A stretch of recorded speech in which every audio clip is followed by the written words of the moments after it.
ဆရာတို့ ready ဖြစ်ရင်စလို့ရတယ်လေနော်ခဏလေး interpreter တယောက်လေးစောင့်နေသေးလို့နော်ဆရာခဏလေး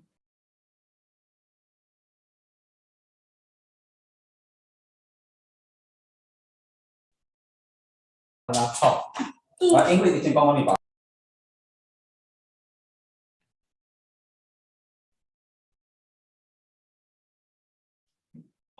What about the weather in Australia now?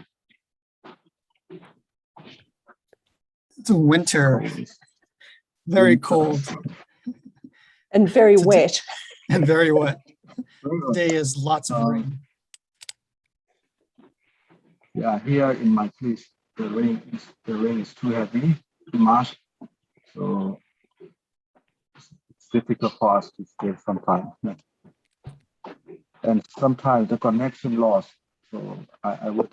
be, I would like to say sorry if it happened here. Okay. No problem. My apologies for that.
Hello, this is Sarah.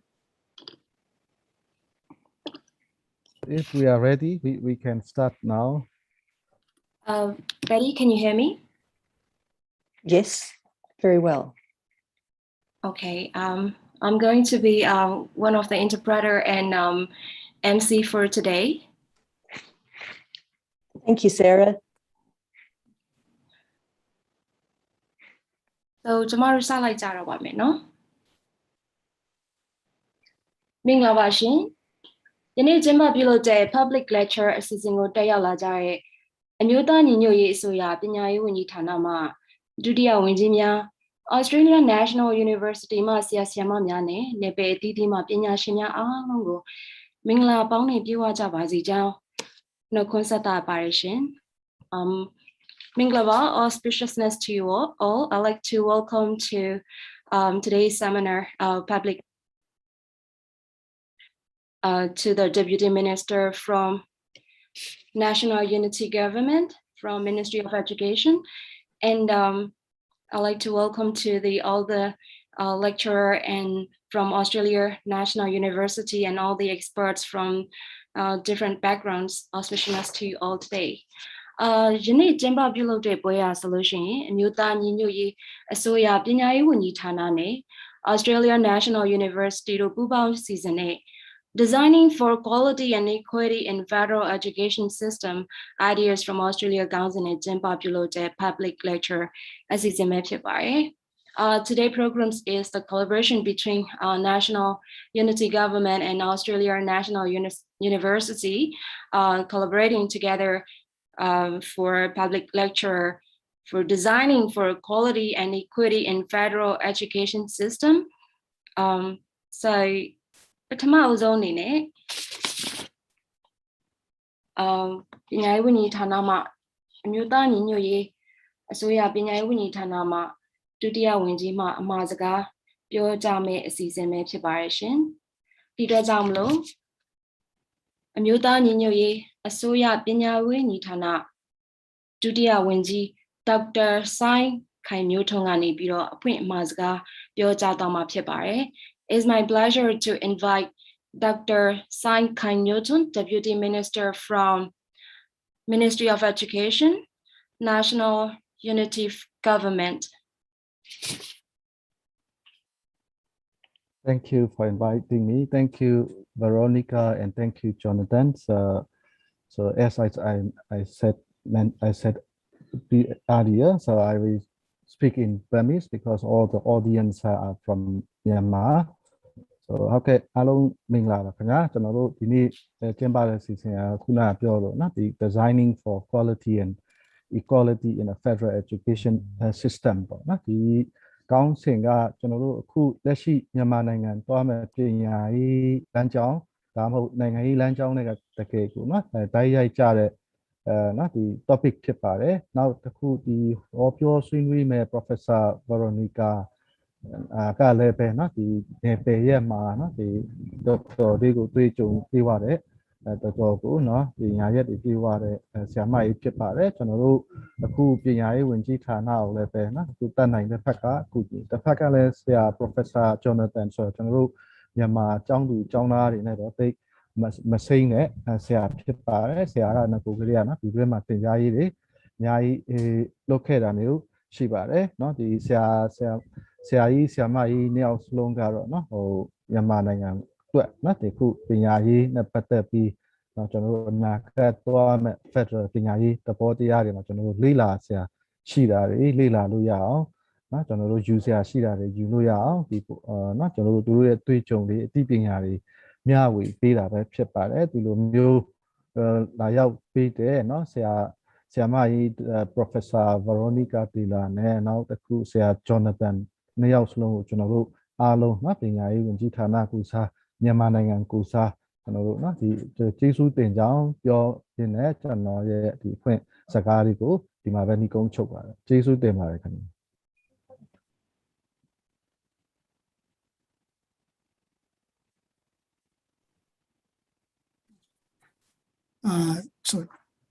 မင်္ဂလာပါခင်ဗျာကျေးဇူးတင်အားလုံးမင်္ဂလာပါကျေးဇူးတင်ပါတယ်ခင်ဗျာso ဒီနေ့ကျွန်တော်introduction page ချိုက်ပါမယ်ဒါပေမဲ့ကျွန်တော်မြန်မာစကားနည်းနည်းပြောသိပါတယ် so ဒီနေ့ကျွန်တော်အင်္ဂလိပ်လိုပြောရမယ် okay ပါ okay ကျေးဇူးတင်ပါတယ် So today I will give the introduction for Dr. Veronica Taylor. I need to give some context about Veronica's position and her contribution today. So I will give some background about the Australian National University and its position within Asia.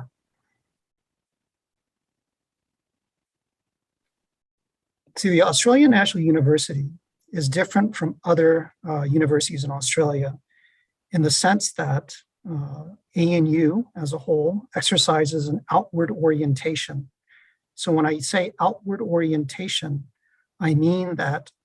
ANU extends its activities beyond the campus. So ANU extends its efforts at research and teaching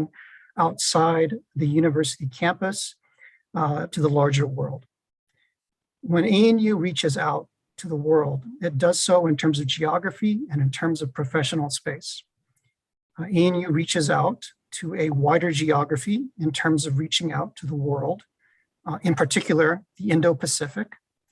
And ANU reaches out in terms of professional space with work that is relevant. Work that is relevant for academia, civil society, the private sector, and then also the government public policy.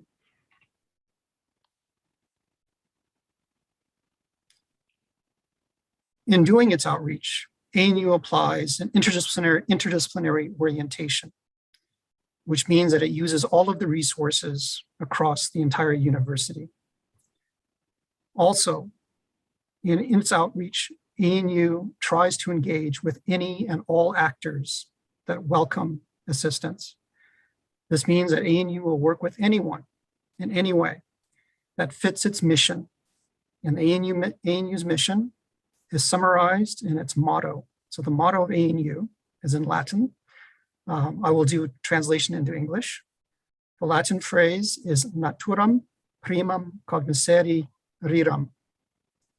So this translates in English to that the priority is to learn the nature of things. The implication of the ANU motto is that ANU leads in the world in learning, but it also seeks to share the knowledge with everyone. So this implies or points to the mission of providing information and understanding for anyone that asks for assistance. Veronica Taylor is an example of the ANU mission and ANU operations. Her background is in law, and her research focus was in rule of law. However, she has extended her research and her training to provide assistance for reforms in policy, law, and higher education across the Asia-Pacific region. Academically, on campus,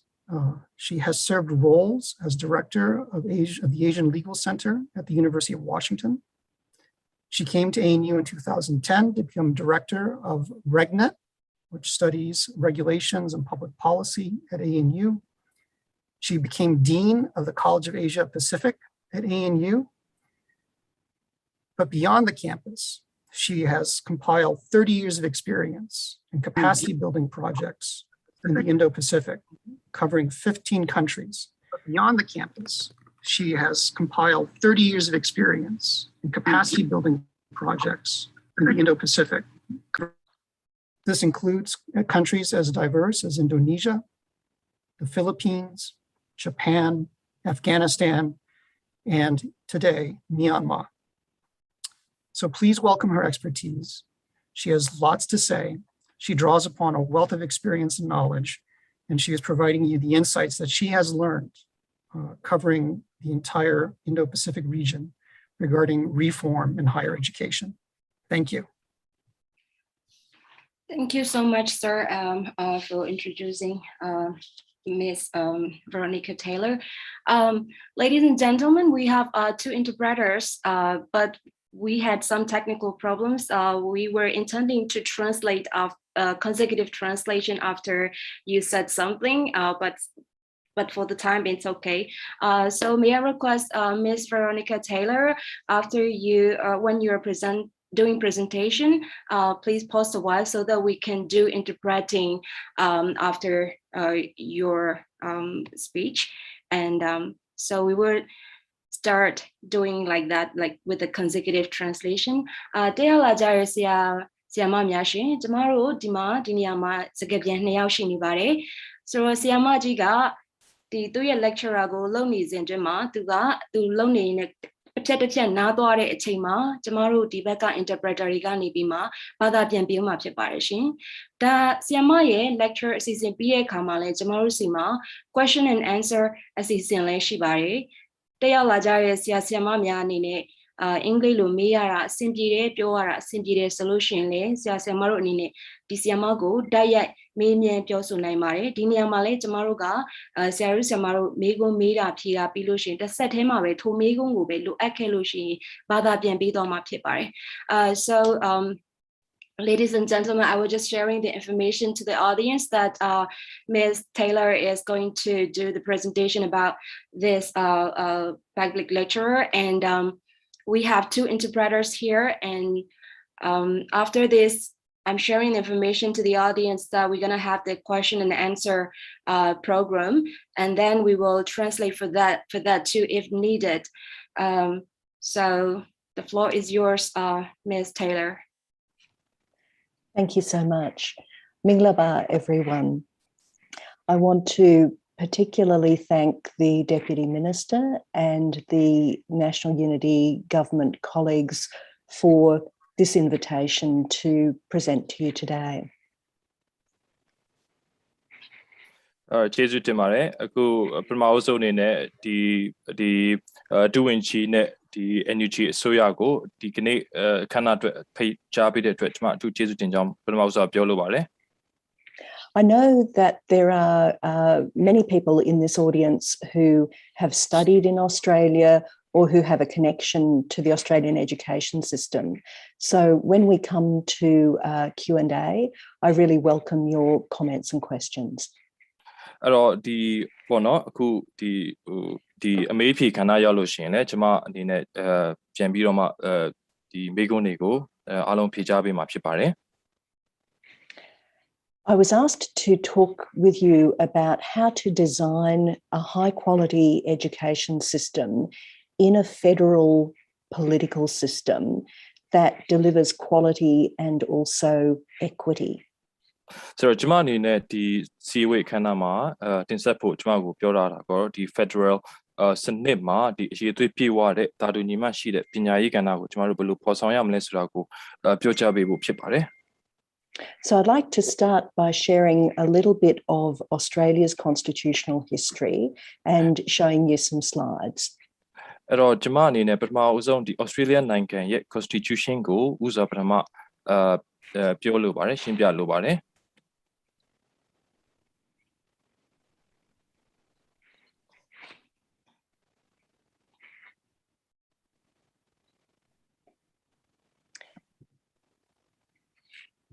So first of all, how did Australia become a federal system of government? ပထမဆုံးအနေနဲ့ဒီ Australia နိုင်ငံကဘယ်လိုများ Federal အစိုးရဖြစ်လာတယ်လဲဆိုတာကျွန်မဥစားရှင်းပြချင်ပါတယ် Australia was originally a number of colonies established by Britain, and those 6 British colonies came together on the 1st of January 1901. အဲ့ပထမဆုံးကဒီ Australia နိုင်ငံကဒီ colony စနစ်အောက်မှာအရင်ဆုံးစခဲ့တယ်ပေါ့နော်1991မှာJanuary လ1ရက်နေ့မှာစခဲ့ပါတယ်ဒီ British colony အနေနဲ့စခဲ့ပါတယ် So we united to form what we call the Commonwealth of Australia. အဲ့တော့ဒီ Commonwealth လို့ခေါ်တဲ့အနေနဲ့ကျွန်တော်တို့စပြီးတော့မှဖွဲ့စည်းခဲ့ပါတယ် So today we remain a federation and we now have 6 states and 2 territories. So please. ဒီကနေ့မှာကျွန်တော်တို့က Federation အနေနဲ့ဆက်ပြီးရည်တည်နေပါတယ်ပြည်နယ်6ပြည်နယ်နဲ့ territory 2ခုရှိပါတယ်ပိုင်းနယ်2ခုရှိပါတယ် So this means that we have 8 state and territory parliaments as well as a federal parliament. So 9 separate parliaments and legal systems. So ဒါကဘာကိုပြလဲဆိုတော့ကျမတို့မှာဒီပြည်နယ်10ပြည်နယ်နဲ့ territory parliament နှစ်ခုရှိပါတယ်ဆိုတော့ဥပဒေစနစ်ကစုစုပေါင်း9ခုအနေနဲ့ကျမတို့ရည်တည်နေပါတယ် So we wrote a new constitution in 1901 and that constitution allocates legal powers between the federal government and the states and territories. So ဒီ constitution ကိုလည်းကျမတို့စပြီးတော့မှရေးသားပြုစုခဲ့ပါတယ်ဒီ constitution အနေနဲ့ဒီဥပဒေပိုင်းဆိုင်ရာအာဏာပါဝါကို federal အစိုးရနဲ့ပြည်နယ် territory တွေမှာခွဲဝေပြီးတော့မှစပြီးသုံးစွဲပါတယ် Under this constitutional division of power, education is fundamentally a responsibility of the state and territory governments.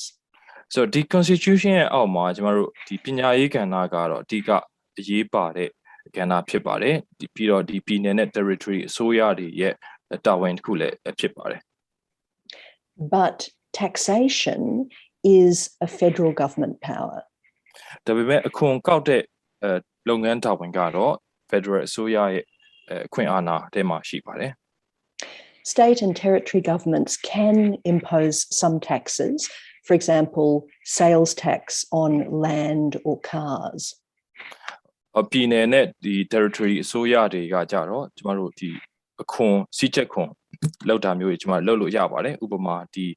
motor car ရောင်းတာတို့မြေအယောင်းဝယ်ပြုလုပ်တဲ့အပေါ်မှာအခွန်စည်းချက်ခွင့်ရှိပါတယ် But the main source of tax revenue is income tax for individuals and companies. And income tax is collected by the federal government. တို့ပေမဲ့ဒီဝင်ငွေခွန်ကကြတော့အဓိကရဝင်ငွေခွန်ကကြတော့ဥပမာတူးချင်းသို့မဟုတ် company တွေရဲ့အဓိကဝင်ငွေခွန်ပေါ့နော်ဒီဝင်ငွေခွန်ကိုကျမတို့ federal အစိုးရကနေပြီးတော့မှအခိုင်တွယ်ပါတယ်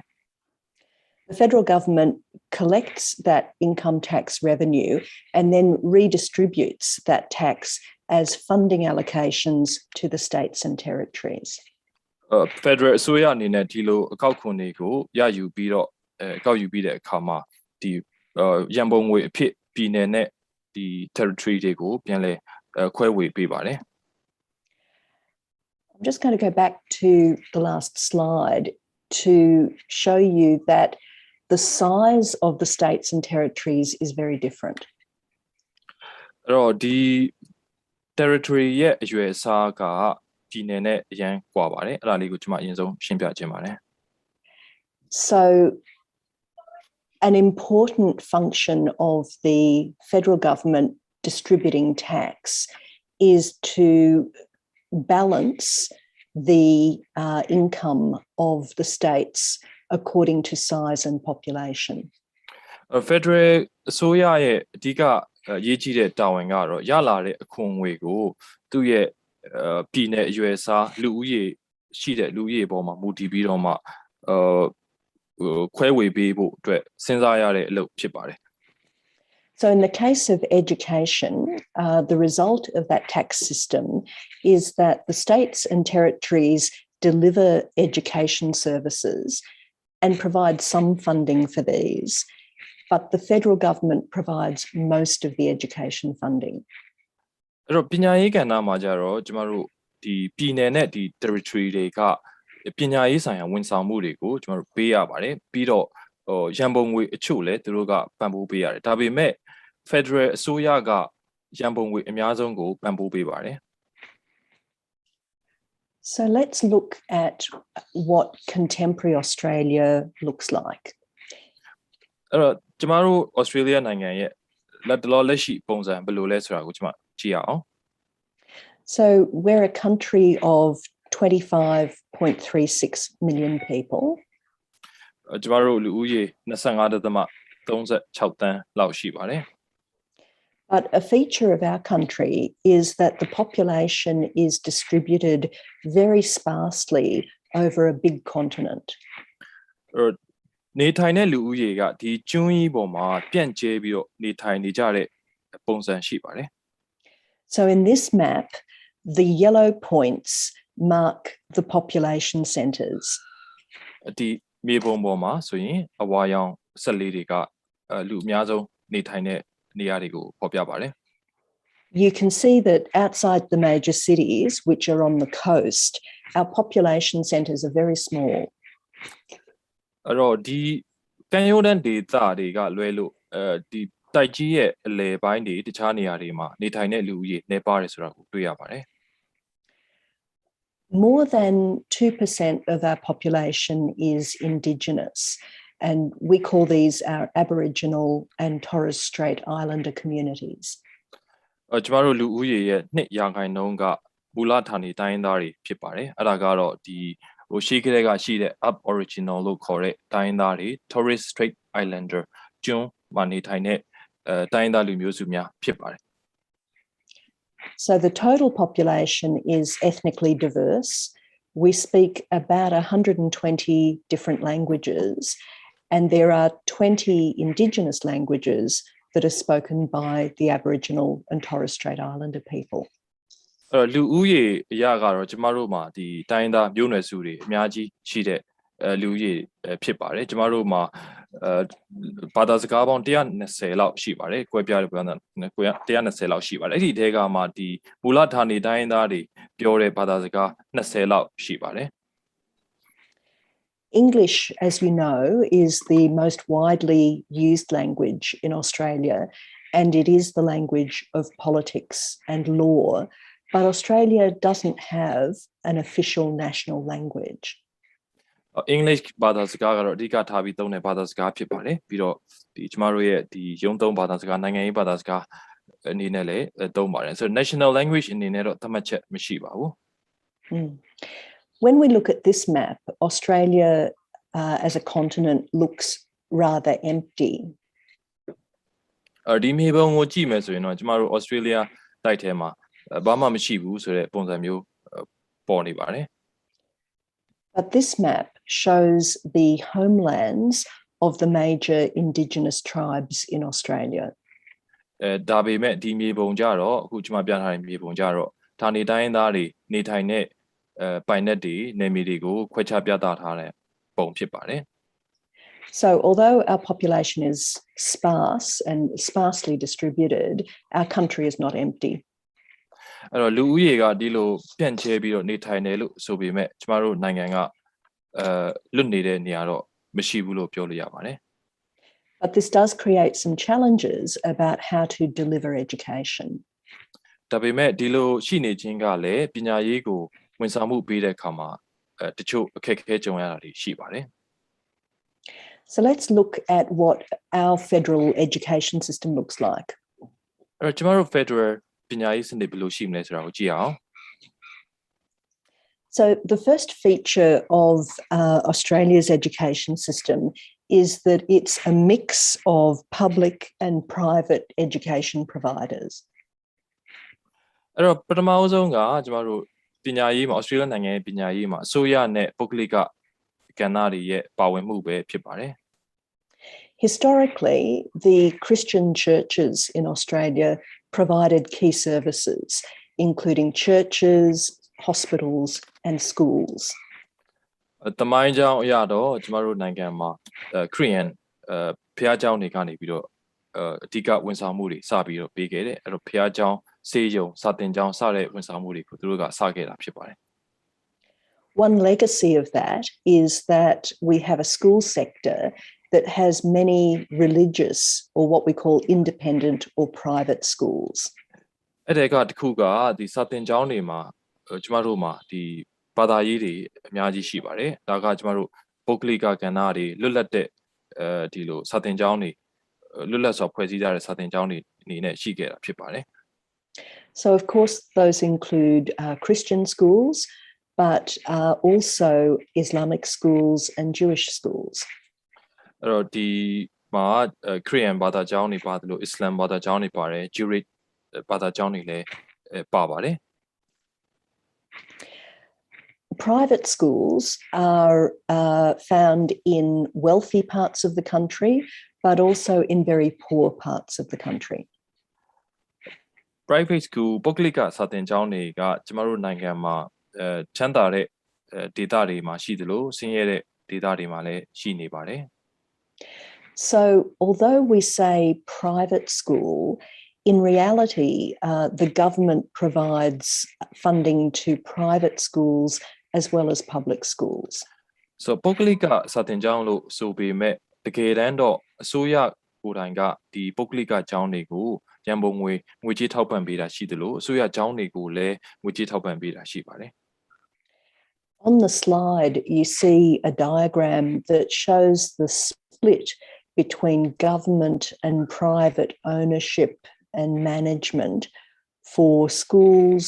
vocational education and universities.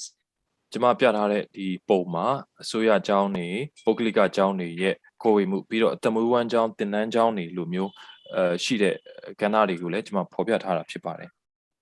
So for schools, you see that the majority of schools are government, but when we go to vocational education, we see that the majority of providers are private. And then in the university sector, almost all of the universities are public or government. အဲ့တော့ကျောင်းကိုကျမတို့ခွဲပြီးတော့ကြည့်မယ်ဆိုရင်အများစုကဒီပုဂ္ဂလိကကဏ္ဍက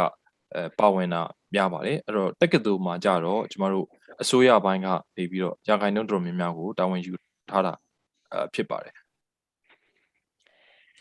A second feature of the Australian education system is that it has a strong regulatory framework. နောက်ဒုတိယကျမတို့နိုင်ငံရဲ့ပညာရေးကဏ္ဍမှာအကောင့်နဲ့အချက်ကဒီအကောင့်နဲ့စီကံသတ်မှတ်ခြင်းဆိုင်ရာ framework ပေါ့နော်မူပေါင်းထားရှိခြင်းဖြစ်ပါတယ် So education standards at all levels, schools and vocational education and universities are negotiated between the state and territory governments and the federal government.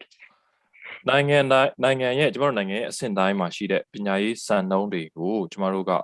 ပြည်နယ်နဲ့ federal government အခုကြားမှာအမြဲတမ်းညှိနှိုင်းဆောင်ရွက်ကြပါတယ် For schools,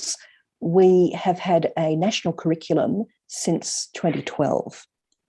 စာသင်ကျောင်းတွေမှာnational curriculum က2012ခုနှစ်ထဲကစပြီးတော့မှရေးဆွဲပြုစုခဲ့ပါတယ် And the national curriculum is decided and also revised by an independent body, which we call the Australian Curriculum Assessment and Reporting Authority, or ACARA. အဲ့တော့ဒီ national curriculum ကိုကျမတို့အမြဲတမ်းပြန်ပြီးတော့ပြင်ဆင်ဖြည့်ဆွက်ရေးဆွဲတာတွေရှိပါတယ်ဒါကို Australian Curriculum Assessment Reporting Authority ပေါ့နော် Australian နိုင်ငံအသင်ရိုးအကဲဖြတ်ခြင်းနဲ့အစီရင်ခံခြင်းအဖွဲ့ပေါ့နော်ဒီ ACARA ကနေပြီးစီစဉ်ဆောင်ရွက်ပါတယ် So that authority is independent, but its work program is set by the education ministers at the state and federal level. ဒီအဖွဲ့အာဏာပိုင်အဖွဲ့ကကြတော့သူကလွတ်လပ်တဲ့တိကျအဖွဲ့အစည်းဖြစ်ပါတယ်ဒါပေမဲ့ဆောင်ရွက်ရမယ့်လုပ်ငန်းအစီအစဉ်ကိုကြတော့ Australia နိုင်ငံပညာရေးဝန်ကြီးဌာနကသတ်မှတ်ပေးပါတယ် And the board of directors of that independent authority are nominated by the state ministers of education, but also by the school associations, the Catholic schools and the other independent schools. အဲ့တော့ဒီအဖွဲ့တွေရဲ့ board members တွေကကြတော့ကျမတို့ပြည်နယ်ဝန်ကြီးပညာရေးဝန်ကြီးဌာနနဲ့ဒီ association Catholic and Independent School ကအဖွဲ့ဝင်တွေကနေပြီးတော့မှ nominate လုပ်ပါတယ်တင်သွင်းပါတယ် So education is fundamentally provided by the states and territories, but the federal government funds the regulatory framework for each level of the system. ပညာရေးဝန်ဆောင်မှုတွေကတော့ကျမတို့ပြည်နယ်နဲ့ territory တွေကနေပံ့ပိုးပေးပါတယ်ဒါပေမဲ့ဒီစီမင်းသတ်မှတ်ချက်တွေ regulatory framework ပေးတာကတော့ federal အစိုးရကနေပြီးတော့မှဆောင်ရွက်ပေးတာဖြစ်ပါတယ် So universities and vocational education and training, schools and preschools, each sector has its own independent regulator. အဲ့တော့ဒီတက္ကသိုလ်တွေအထက်တန်းကျောင်းတွေမူလတန်းကျောင်းတွေတက်မွေးတန်းကျောင်းတွေသူတို့ရဲ့ကိုယ်ပိုင်regulatory framework ရှိနေပြီဖြစ်ပါတယ် So this is a way of creating a mechanism for the federal government and the state governments and the education providers to set standards together and to coordinate policy together. So ဒါကတော့ဒီ federal အစိုးရနဲ့ပြည်နယ်ပိုင်နဲ့territory တွေအကြောင်းတွေပညာရေးဝန်ဆောင်မှုပေးနေတဲ့အကြောင်းတွေရဲ့ကြားထဲမှာဒီစံနှုန်းတွေဘယ်လိုသတ်မှတ်မလဲ regulatory framework ဘယ်လိုပေးမလဲ policy တွေကိုဘယ်လိုညှိနှိုင်းဆောင်ရွက်ကြလဲဆိုတဲ့အခန်းကဏ္ဍတွေကိုကျွန်မရှင်းပြခြင်းဖြစ်ပါတယ် So in order to make the system function well,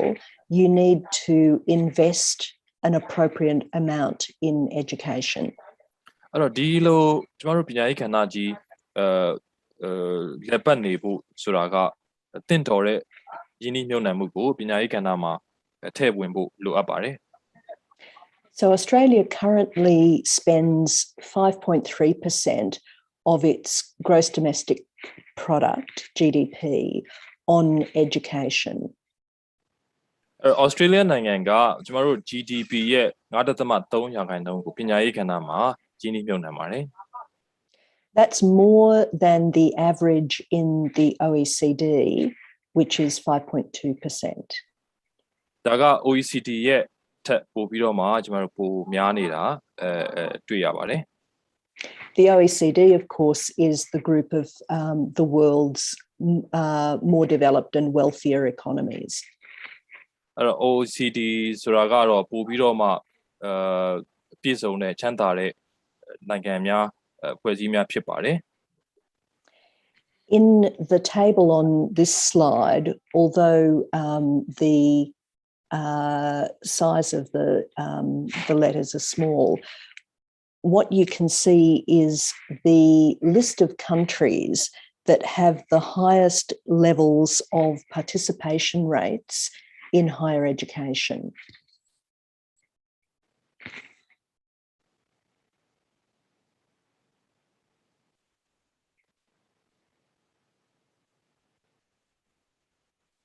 Yအခုဇာတ်မှာဆိုလို့ရှိရင်တော့ဒီပညာ ယင်း ရေး နှိ နဲ့ မြုပ်နှံတဲ့နိုင်ငံများဖြစ်ပါတယ်ဒီပညာရေးကဏ္ဍမှာယင်းနှိမြုပ်နှံတဲ့နိုင်ငံများကိုပေါ်ပြထားတာဖြစ်ပါတယ် Apologies for my microphone. No problem. So what we see in this list is that in the top 10 countries, there are some small economies. Australia, Ireland, Finland, Norway. အဲ့တော့ဒီနိုင်ငံတွေပေါ့နော်ပထမထိပ်ဆုံးနိုင်ငံတွေမှာဆိုလို့ရှိရင်ဒီစီးပွားရေးရှိတဲ့ကောင်းမွန်တဲ့နိုင်ငံများဖြစ်ပါတယ် top 5 နိုင်ငံများဖြစ်ပါတယ် So what these small economies are doing is trying to invest in education as a way of creating national prosperity. အဲ့တော့ဒီလိုစီးပွားရေးအင်အားနည်းတဲ့နိုင်ငံတွေပေါ့နော် small economy နိုင်ငံတွေကသူတို့ဘာလုပ်လဲဆိုတော့ပညာရေးကဏ္ဍမှာသူတို့ကပို့ပြီးတော့မှနိုင်ငံရဲ့ချမ်းသာကြွယ်ဝဖို့တိုးတက်ဖို့အတွက်ပို့ပြီးတော့မှယင်းနှိမြုပ်နှံမှုလုပ်ပါတယ် And this table measures that by the number of students that are going into university or into vocational and technical education. So ဒီဇာတ်မှာတော့ဒီတက္ကသိုလ်ဝင်တဲ့ဒါမှမဟုတ်သမွေးဝမ်းကျောင်းသင်တန်းကျောင်းတွေတက်ရောက်တဲ့ကျောင်းသားတွေရဲ့ရည်တွက်ကိုဖော်ပြထားပါတယ် So you can see that Australia sits at about number 7 in this ranking. ဒီဇာတ်ကွက်မှာ Australia နိုင်ငံကအဆင့်9မှာရပ်တည်နေတယ်ဆိုတာတွေ့ရမှာဖြစ်ပါတယ် So the level of investment is very important. And we know that this is something that will be very, very important for Myanmar in the future as well. အဲ့တော့ဒီမှာကျွန်မရှင်းပြချက်မှာပညာရေးကဏ္ဍမှာယင်းနှိမြုပ်နှံတဲ့ပမာဏကဘယ်လောက်အရေးကြီးလဲဆိုတာကိုပေါ်လွင်မှာဖြစ်ပါတယ်မြန်မာနိုင်ငံရဲ့အနာဂတ်အတွက်လည်းအရေးကြီးမယ်လို့ကျွန်မထင်ပါတယ် So let's look at how education is structured in Australia. အဲ့တော့ Australia နိုင်ငံမှာပညာရေးကဏ္ဍဘယ်လိုပုံဖော်ထားလဲဆိုတာကိုကြည့်ရအောင် So we start with preschool or kindergarten education, but this is not compulsory. အဲ့တော့ကျမတို့ကတော့ဒီမူဂျိုပေါ့နော်မူဂျိုKG ပေါ့သူငယ်တန်းပေါ့နဲ့စပါတယ်ဒါပေမဲ့ဒါက compulsory တော့မဟုတ်ပါဘူး Compulsory education starts at age 6 and continues through to age 17. အဲ့တော့ compulsory education ကဒီစတာကတော့ကျမတို့ဒီအသက်9နှစ်6နှစ်မှာအသက်6နှစ်မှာကျမတို့စပါတယ် So for most students, this will be primary school followed by secondary school. So ဒါကတော့ဒီ primary school primary ကျောင်းနေပြီးရင်ပြီးတဲ့အခါမှာ secondary ကျောင်းနေနဲ့စပါတယ် And as we saw earlier, within that school sector, government schools enroll about 66% of students and private schools enroll about 34% of students. အဲ့တော့ဒီမှာကကျမတို့အစိုးရကျောင်းတွေမှာကျောင်းသားအနှံ့တာကျောင်းအပ်တာ66ရာခိုင်နှုန်းနဲ့ပုဂ္ဂလိကကျောင်းတွေမှာ34ရာခိုင်နှုန်းလောက်ရှိပါတယ် When students then go into tertiary education, we divide those institutions into universities and vocational education and training, or what we call VET. အဲ့တော့နောက် ပိုင်းမှာကြတော့ကျမတို့ကဒီတက္ကသိုလ်ပညာရေးနဲ့သက်မွေးဝမ်းကျောင်းဆိုင်ရာသင်တန်းကျောင်းပေါ့နော်ကျမတို့ကတော့ VET လို့ခေါ်ပါတယ် VET VET လို့ခေါ်ပါတယ်အဲ့လိုကျမတို့ခွဲထားတာရှိပါတယ် So the vet sector contains about 4,000 providers of education, or what we call registered training organisations. သက်မွေးပညာရေးသင်တန်းကျောင်းဒီမှာကဏ္ဍမှာဝန်ဆောင်မှုပေးနေသူများက 4,000 လောက်ရှိပါတယ်ဝန်ဆောင်မှုပေးသူတနည်းအားဖြင့်register လုပ်ထားတဲ့အဖွဲ့အစည်းများဖြစ်ပါတယ် Those institutions are linked with universities through what we call the Australian Qualifications framework. အဲ့ဒီသင်တန်းကျောင်းတွေကကျမတို့ Australia နိုင်ငံတက္ကသိုလ်များနဲ့ချိတ်ဆက်ထားပါတယ်ဆိုတော့ Australia နိုင်ငံ Qualification framework လို့ကျမတို့ခေါ်ပါတယ် So that framework sets out 10 levels of education and puts them into a single system that covers VET and also universities. So အဲ့ဒီမူပေါင်းမှာကျမတို့အဆင့်10ခုရှိပါတယ် framework တစ်ခုအနေနဲ့ရှိပါတယ်အဲ့ဒါကတက္ကသိုလ်ကိုဒီသက်မွေးဝမ်းပညာရေးဆိုင်ရာသင်တန်းကျောင်းတွေပါနှစ်မျိုးလုံးပါပါတယ် So the framework allows students to move from one level to another, from one institution to another, and also from one state to another. အဲ့တော့ဒီမူပေါင်းကဘာတွေဖော်ပြထားလဲဆိုတော့အဆင့်တစ်ဆင့်ကနေနောက်တစ်ဆင့်ကိုဘယ်လိုသွားလို့ရလဲဆိုတာကိုတနည်းအားဖြင့်ဒီကျောင်းတစ်ကျောင်းကနေနောက်တစ်ကျောင်းဘယ်လိုသွားလို့ရလဲဆိုတာကိုဖော်ပြထားတဲ့မူပေါင်းဖြစ်ပါတယ် So one feature of our tertiary education is that it's designed for student mobility.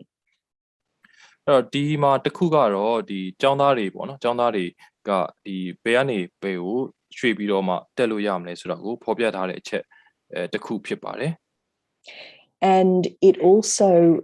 allows staff to move around freely from one institution to another.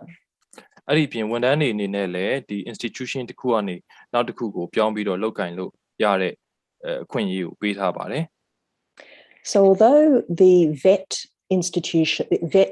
providers and the universities are established and licensed at the state level, the framework makes this a national system. အဲ့တော့ဒီခုနကျမတို့ဒီအသက်မွေးဝမ်းကျောင်းဆိုင်ရာသင်တန်းကျောင်းတွေတက္ကသိုလ်တွေကဒီပြည်နယ်အဆင့်မှာဝန်ဆောင်မှုတွေပေးတယ်ဆိုပေမဲ့ framework ကတော့နိုင်ငံတစ်ခုလုံးအနေနဲ့ချမှတ်ထားတာဖြစ်ပါတယ် So for example, a student who wants to get vocational or technical education can start that training at high school. ဥပမာအနေနဲ့ကျောင်းသားတစ်ယောက်ကဒီနည်းပညာပိုင်းဆိုင်ရာပညာရေးကိုသူစီးပူးခြင်းနဲ့ဆိုရင်သူ့အနေနဲ့အထက်တန်းကျောင်းမှာစတင်သင်ကြားလို့ရပါတယ် Or they can go to a university that has its own VET program. ဒါမှမဟုတ်တက္ကသိုလ်ရောက်မှအဲ့တက္ကသိုလ်မှာဒီ VET program ရှိပါတယ်အဲ့ဒီမှာလည်းသူစပြီးတော့ join လို့ရပါတယ် And from there, they can graduate from that VET program, or they can move into the university academic program. So အဲ့လိုနည်းနဲ့သူကဒီတက္ကသိုလ်မှာ VET program ကနေဘွဲရတာမျိုးလည်းဖြစ်နိုင်တယ်လို့တက္ကသိုလ်မှာဆက်ပြီးတော့မှ academic ပညာတစ်ခုကိုဆက်ပြီးစီးပူးတာလည်းဖြစ်နိုင်ပါတယ် Or they can jump out and move to another institution. ဒါမှမဟုတ်အဲ့ဒီကျောင်းကနေထွက်ပြီးတော့နောက်ထပ်ကျောင်းတစ်ကျောင်းကို institution တစ်ခုကိုဆက်တက်တာမျိုးလည်းလုပ်လို့ရတယ် Let's talk about universities. တက္ကသိုလ်တွေအကြောင်းကျွန်မပြောရအောင်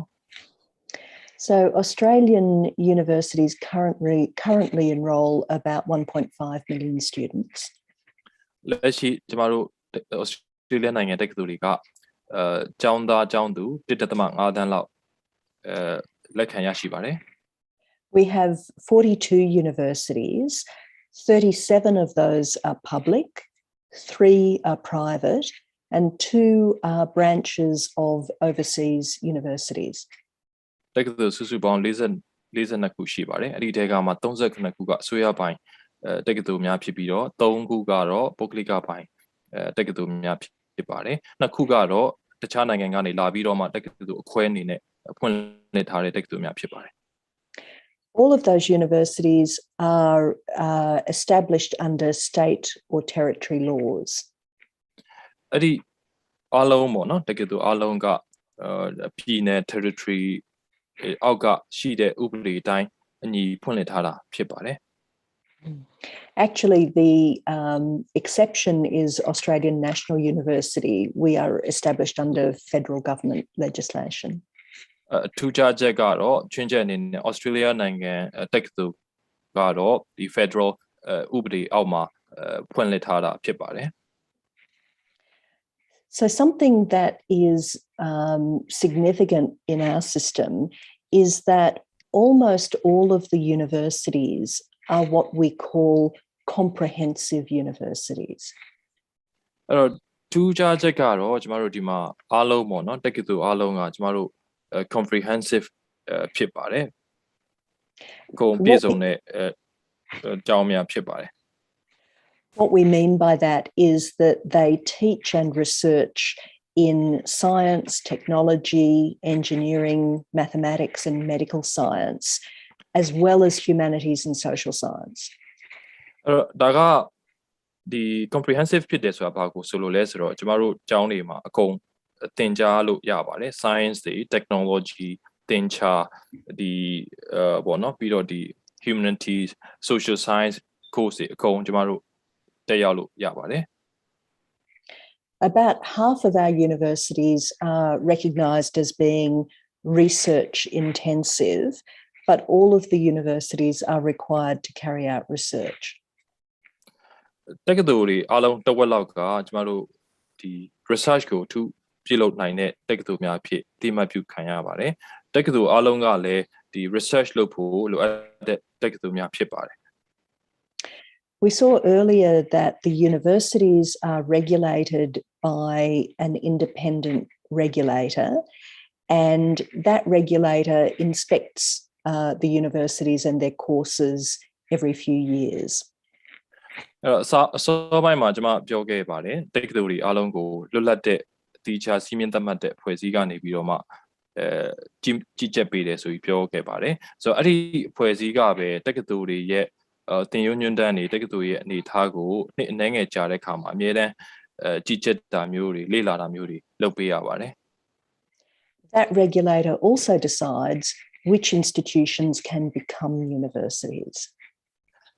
အဲ့ဒီအဖွဲ့အစည်းကပဲဘယ် institutions ဘယ်ကျောင်းကတော့တက္ကသိုလ်ဖြစ်နိုင်တဲ့တက္ကသိုလ်အနေနဲ့ဖွင့်လွှတ်နိုင်တဲ့အရေးချင်းရှိတယ်ဆိုတာကိုသူကသတ်မှတ်ပြီးလို့ရပါတယ် For a student to enter university, they need to complete the high school graduation examinations, which are carried out in years 11 and 12. ကျောင်းသားတစ်ယောက်အနေနဲ့တက္ကသိုလ်တက်ရောက်ခွင့်ဆိုတာကဒီအထက်တန်းပညာရေးမှာစာမေးပွဲကိုအောင်မြင်စွာဖြေဆိုနိုင်မှတက်ရောက်ခွင့်ရမှာပါဒါကတော့ကျွန်တော်တို့စီမှာ17တန်း12တန်းလောက်မှာဖြေရတဲ့စာမေးပွဲဖြစ်ပါတယ် Those high school graduation examinations are administered by each state and territory. အဲ့တော့ဒီစာမေးပွဲတွေကိုကျွန်တော်တို့ပြည်နယ် territory တစ်ခုချင်းစီကအစီအစဉ်ကျင်းပပေးပါတယ် The results of those examinations are recognised nationally, so each university is open to students from anywhere in the country. ဒီစာမေးပွဲတွေရဲ့ကြားလိုက်ကိုတနိုင်ငံလုံးကအသိမှတ်ပြုရပါတယ်ဆိုတော့တက္ကသိုလ်တွေကဒီနိုင်ငံထဲမှာရှိတဲ့ဘယ်နေရာကမဆိုကျောင်းသားကိုဒီစာမေးပွဲအောင်ရင်လက်ခံရပါတယ် We have a national enrollment centre, so students take their high school examination result and apply to the National Enrollment Centre, and they can then find out which universities around the country they are eligible to enter. ကျွန်တော်တို့မှာဒီ National Enrollment Center ဆိုတာရှိပါတယ်အဲ့ဒါကဘာလဲဆိုတော့ကျမတို့ကျောင်းသားတူကထက်တန်းပညာစာမေးပွဲရဲ့ရလဒ်ကိုယူသွားပြီးတော့မှသူကပြလို့ရတယ်ပြပြီးသူ့အနေနဲ့ဘယ်တက္ကသိုလ်မှာတက်ရောက်ခွင့်ရတယ်တက်ရောက်လို့ရတယ်တက်ရောက်ဖို့အရေးချင်းပြည့်မိတယ်ဆိုတာကိုသွားပြီးကြည့်လို့ရပါတယ် But as I mentioned earlier,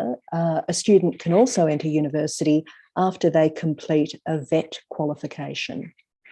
ကျွန်မအစမှာပြောခဲ့သလိုပဲကျောင်းသားတယောက်ကတက္ကသိုလ်ကိုခုနသမွေးဝမ်းကျောင်းဆိုင်ရာသင်တန်းကျောင်းပေါ့နော် VET program ပြီးတဲ့အခါမှာလည်းဝင်ခွင့်ရှိပါတယ် Another way to enter university is on the basis of prior work experience and education. And this usually applies to people who are 25 years old or older. နောက်ထပ်တက္ကသိုလ်ဝင်နိုင်တဲ့အခွင့်အရေးတစ်ခုကတော့အရင်လုပ်ခဲ့တဲ့အလုပ်အတွေ့အကြုံနဲ့ပညာရေးအခြေအနေပေါ့နော်ပေါ်မှာမူတည်ပြီးတော့မှတက္ကသိုလ်ကိုတက်ရောက်ခွင့်ရှိပါတယ်ဒါကတော့25နှစ်နဲ့35နှစ်ကြားကျောင်းသားများအတွက်ဖြစ်ပါတယ် Most students will start at university in a bachelor's degree program, which will be 3 to 6 years, depending on the field. ကျောင်းသားအများစုကတော့တက္ကသိုလ်ဝင်တဲ့အခါမှာဒီ bachelor degree ကိုစပြီးတော့ join ကြပါတယ်အဲ့ဒါက3နှစ်ကနေ6နှစ်လောက်ကြာမြင့်တတ်ပါတယ် However, an important feature of our system is that students can combine 2 bachelor's degrees at the same time. ဒီမှာထူးခြားတာကဒီကျောင်းသားတွေအနေနဲ့တပြိုင်နက် bachelor degree နှစ်ခုကိုရယူလို့ရပါတယ်ရယူလေးရှိပါတယ် So you can study law and science, or arts and business, or medicine and arts, or engineering and economics. ဆိုတော့အဲ့တော့ဥပဒေသိပ္ပံတွဲပြီးယူတာရှိတယ်အနုပညာနဲ့ business တွဲယူတာရှိတယ်ဆေးနဲ့အနုပညာ engineering နဲ့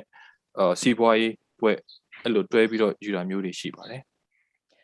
More than 70% of students choose to complete 2 bachelor's degrees together. ကျောင်းသား80ရာခိုင်နှုန်းကျော်လောက်ကဒီ bachelor degree နှစ်ခုတစ်ပြိုင်တည်းရယူကြတာများပါတယ် So I'd like to turn now to the question of how governments cooperate to share responsibility in our system. ဆိုတော့ကျမတို့ပညာရေးစနစ်မှာအစိုးရကတာဝန်ဘယ်လိုခွဲဝေလဲဆိုတဲ့အပိုင်းကိုကျွန်မဆက်ပြီးတော့ပြောပါမယ် So our federal government provides some of the funding necessary for different sectors in the system. Federal အစိုးရကကျမတို့နိုင်ငံထဲမှာရှိတဲ့စနစ်တွေကိုအဓိကရန်ပုံငွေကိုပံ့ပိုးပေးပါတယ် So they fund and regulate preschools and kindergartens. အဲ့တော့သူကဒီမူဂျိုသူငယ်တန်းပေါ့နော်သူငယ်တန်းအတွက်ရန်ပုံငွေပေးပါပဲခွဲဝေပေးပါတယ် They provide some of the funding for government schools. တချို့ရန်ပုံငွေတွေကိုအစိုးရကျောင်းတွေကိုပေးပါတယ် They provide most of the funding for private schools. ရန်ပုံငွေအများစုကိုပုဂ္ဂလိကကျောင်းတွေအတွက်ပေးပါတယ် And they provide some funding for VET institutions and some funding for universities. သမွေးဝမ်းကျောင်းပညာရေးအတွက်ကိုလည်းရန်ပုံငွေပေးပါတယ် But the important thing that the federal government does is to regulate quality. Federal အစိုးရရဲ့အရေးကြီးတဲ့အခန်းကဏ္ဍကအရေးသွေးပြည့်မီနေဖို့စီစစ်ပေးရတာဖြစ်ပါတယ်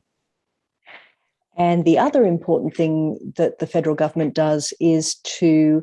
coordinate the national curriculum and test students on that curriculum.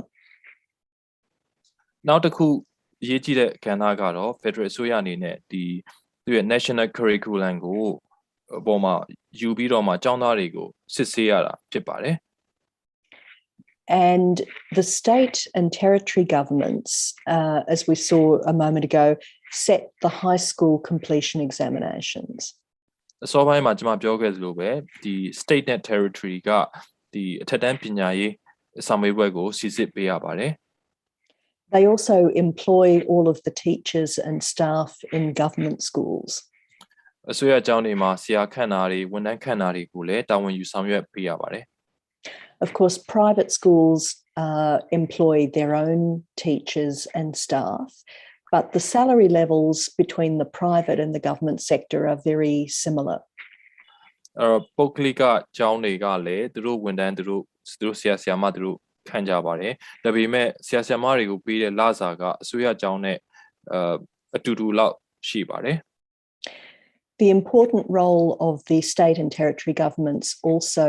is to build schools and facilities like sports facilities and to maintain that infrastructure. State နဲ့ territory အစိုးရတွေကတခြားတာဝန်ကတော့သူကစာသင်ကျောင်းတွေတိစောက်တာတွေစာသင်ကျောင်းမှာရှိတဲ့လိုအပ်တဲ့ဒီအခင်းကျင်းတွေပေါ့ဒီဥပမာအားကစားရုံတို့အားကစားလုပ်တဲ့နေရာတွေစောက်ပေးရတာမျိုးတွေကိုစီစဉ်ပေးရပါတယ် We've been talking about the national curriculum, but something that's interesting in the national curriculum is language autonomy.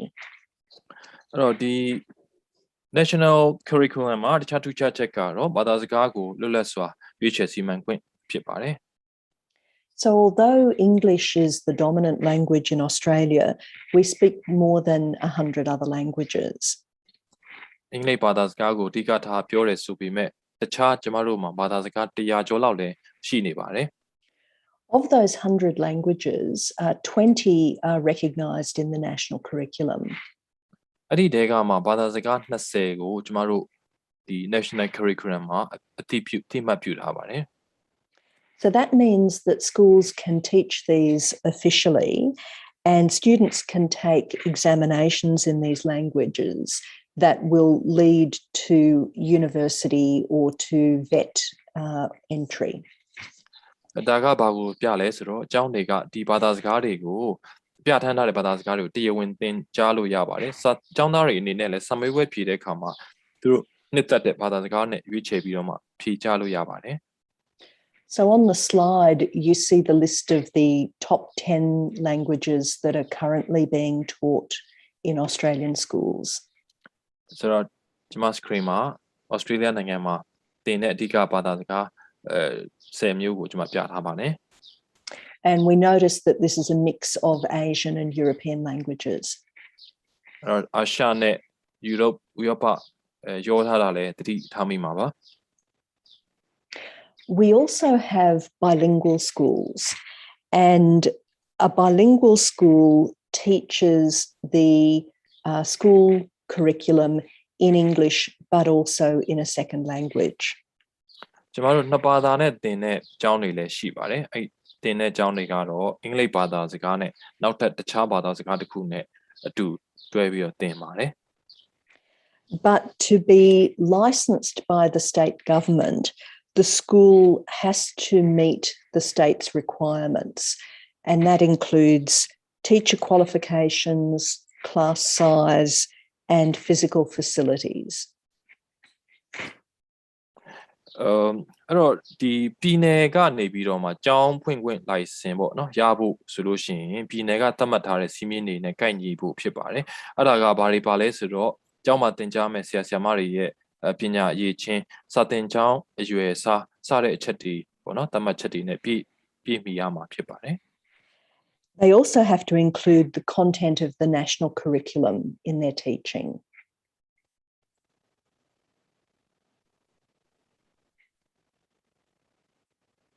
I'm sorry, I missed I couldn't hear the word. They also need to include the content of the national curriculum in their teaching. အဲ့တော့သူတို့ကသင်ကြားတဲ့အခါမှာလည်းဒီ national curriculum ရဲ့သတ်မှတ်ချက်တွေနဲ့အညီသင်ကြားဖို့လည်းလိုပါတယ် So you can have a bilingual school, but it must follow the national curriculum. အဲ့တော့ဘာသာစကား2မျိုးနဲ့သင်လို့ရတယ်ဒါပေမဲ့ national curriculum ကိုလည်းလိုက်နာရမှာဖြစ်ပါတယ် But of course, many schools and community organisations teach languages other than English as an informal activity? အဲ့တော့စာသင်ကျောင်းအများစုကတော့ဒီပေါ့နော်သူရဲ့ community organization က English ဘာသာစကားနဲ့တခြားဘာသာစကားကိုသူနည်းသူဟန်နဲ့သူသင်ကြတာလည်းများပါတယ် So you can teach a language as part of the national curriculum, or you can teach it in addition to the national curriculum. အဲ့တော့ national curriculum ရဲ့သတ်မှတ်ချက်အတိုင်းသင်တာရှိတယ်လို့သူတခြားဘာသာစကားအနေနဲ့သင်တာမျိုးလည်းရှိပါတယ် Let's turn to the question of who pays for the education system. ပညာရေးစနစ်ကိုဘယ်သူတွေငွေကြေးပံ့ပိုးနေတယ်လဲဆိုတာပြောရအောင် One of the features of education in Australia is that private sector contributions to funding are relatively high. ထူးခြားချက်ကတော့ကျမတို့မှာဒီပုဂ္ဂလိကကဏ္ဍရဲ့ငွေကြေးပါဝင်မှုစိုက်ထုတ်မှုကပိုပြီးတော့များတာတွေ့ရပါတယ် So we've been talking about government funding, but students and their families, churches and philanthropic organisations also contribute to the education budget. ကျမတို့အစိုးရကနေပြီးတော့ငွေကြေးစိုက်ထုတ်တာတွေရှိတယ်လို့ပြောခဲ့ပြီးဖြစ်ပါတယ်အဲ့ဒီအပြင်ကျမတို့ပုဂ္ဂလိကကဏ္ဍတွေဒီမိဘဆိုင်ရာအဖွဲ့အစည်းတွေပေါ့နော်ဒါတွေကနေပြီးတော့မှလည်းထည့်ဝင်တာတွေရှိပါတယ် So, for example, we saw that 30% of schools in Australia are private, and that's a high percentage compared to the OECD average. ကျမပြောခဲ့တယ်35%လောက်ကပုဂ္ဂလိကကျောင်းများဖြစ်ပါတယ်ဒါက OECD နိုင်ငံတွေထက်ပြင်းပြထက်ပိုပြီးမြင့်နေတာတွေ့ရပါတယ် For universities, we saw that 97% are public institutions, but 58% of the budget for those institutions is private. တက္ကသိုလ်မှာ69%ကအစိုးရရဲ့တက္ကသိုလ်များဖြစ်ပါတယ်ဒါပေမဲ့လည်း budget ရဲ့58%ကပုဂ္ဂလိကကဏ္ဍကနေလာပါတယ် So this means that more than half of the costs of universities are coming from students and their families. အဲ့တော့ဒါကဘာလဲဆိုတော့ဒီတက္ကသိုလ်မှာဒီပေါ့နော်ဒီသူ့ရဲ့ကျောင်းသားတွေရဲ့မိဘတွေသူတို့ရဲ့မိသားစုတွေကနေပြီးတော့လည်းရတဲ့အပိုင်းပါပါတယ် So university fees for students in Australia are relatively high. တက္ကသိုလ်ရဲ့စရိတ်ပေါ့နော်ကျောင်းစရိတ်ကAustralia နိုင်ငံမှာမြင့်ပါတယ်တော်တော်များပါတယ် To pay those fees, 80% of university students take out loans. ဒါပေမဲ့ကျောင်းသား85%ကချင်းငွေရယူပါတယ်ရယူပြီးတော့တက်ကြပါတယ် So the students borrow the money from the government. အဲ့တော့ကျောင်းသားတွေကအစိုးရစီကနေပြီးတော့ငွေချေးပါတယ်ချင်းငွေယူပါတယ် And the Australian government and the universities worked out a very innovative policy that helps students pay for their university education. အစိုးရကနေပြီးတော့မှကျောင်းသားတွေကိုချင်းငွေယူပြီးတော့ကျောင်းတက်လို့ရတဲ့ policy ကိုချမှတ်ပေးထားပါတယ် So to pay their fees, the students borrow money from the government and they repay that loan from their salary after they're employed. ပြီးတော့သူတို့ကဒီယူထားတဲ့ချင်းငွေကိုအလုပ်ရတဲ့အခါမှာရတဲ့လစာကနေပြီးတော့မှဒီပြန်ဆက်ဖို့အတွက်ပေါ့နော်ဒီလိုမျိုးသတ်မှတ်ပေးထားပါတယ် But the repayments are linked to the individual's salary level. So people with low salaries don't need to repay the debt. People with high salaries repay the debt faster and at higher levels. အဲ့တော့ဒီလိုပြန်ချင်းငွေကိုပြန်ဆက်တဲ့သတ်မှတ်ချက်ကလစာနည်းတဲ့ ကျောင်းသားတွေပေါ့နော်လောက်ရတဲ့ခါမှာလစာနေတဲ့ကျောင်းသားတွေကပြန်ပေးဆက်เสียမလို့ဘဲနဲ့လစာအများများတဲ့သူတွေကမြန်နဲ့အမောက်များကိုပြန်ပေးဆက်ဖို့သတ်မှတ်ချက်ဖြစ်ပါတယ် So this loan system is one way that we have used to increase the number of students who are able to enter university. အဲ့တော့ဒီချင်းငွေစနစ်ကနီးတနီးပေါ့ကျမတို့နိုင်ငံမှာကျောင်းသားတွေတက္ကသိုလ်တက်ရောက်ခွင့်ရဖို့အတွက်ဖန်တီးထားတဲ့ဒီလန်တစ်ခုဖြစ်ပါတယ် I'd like to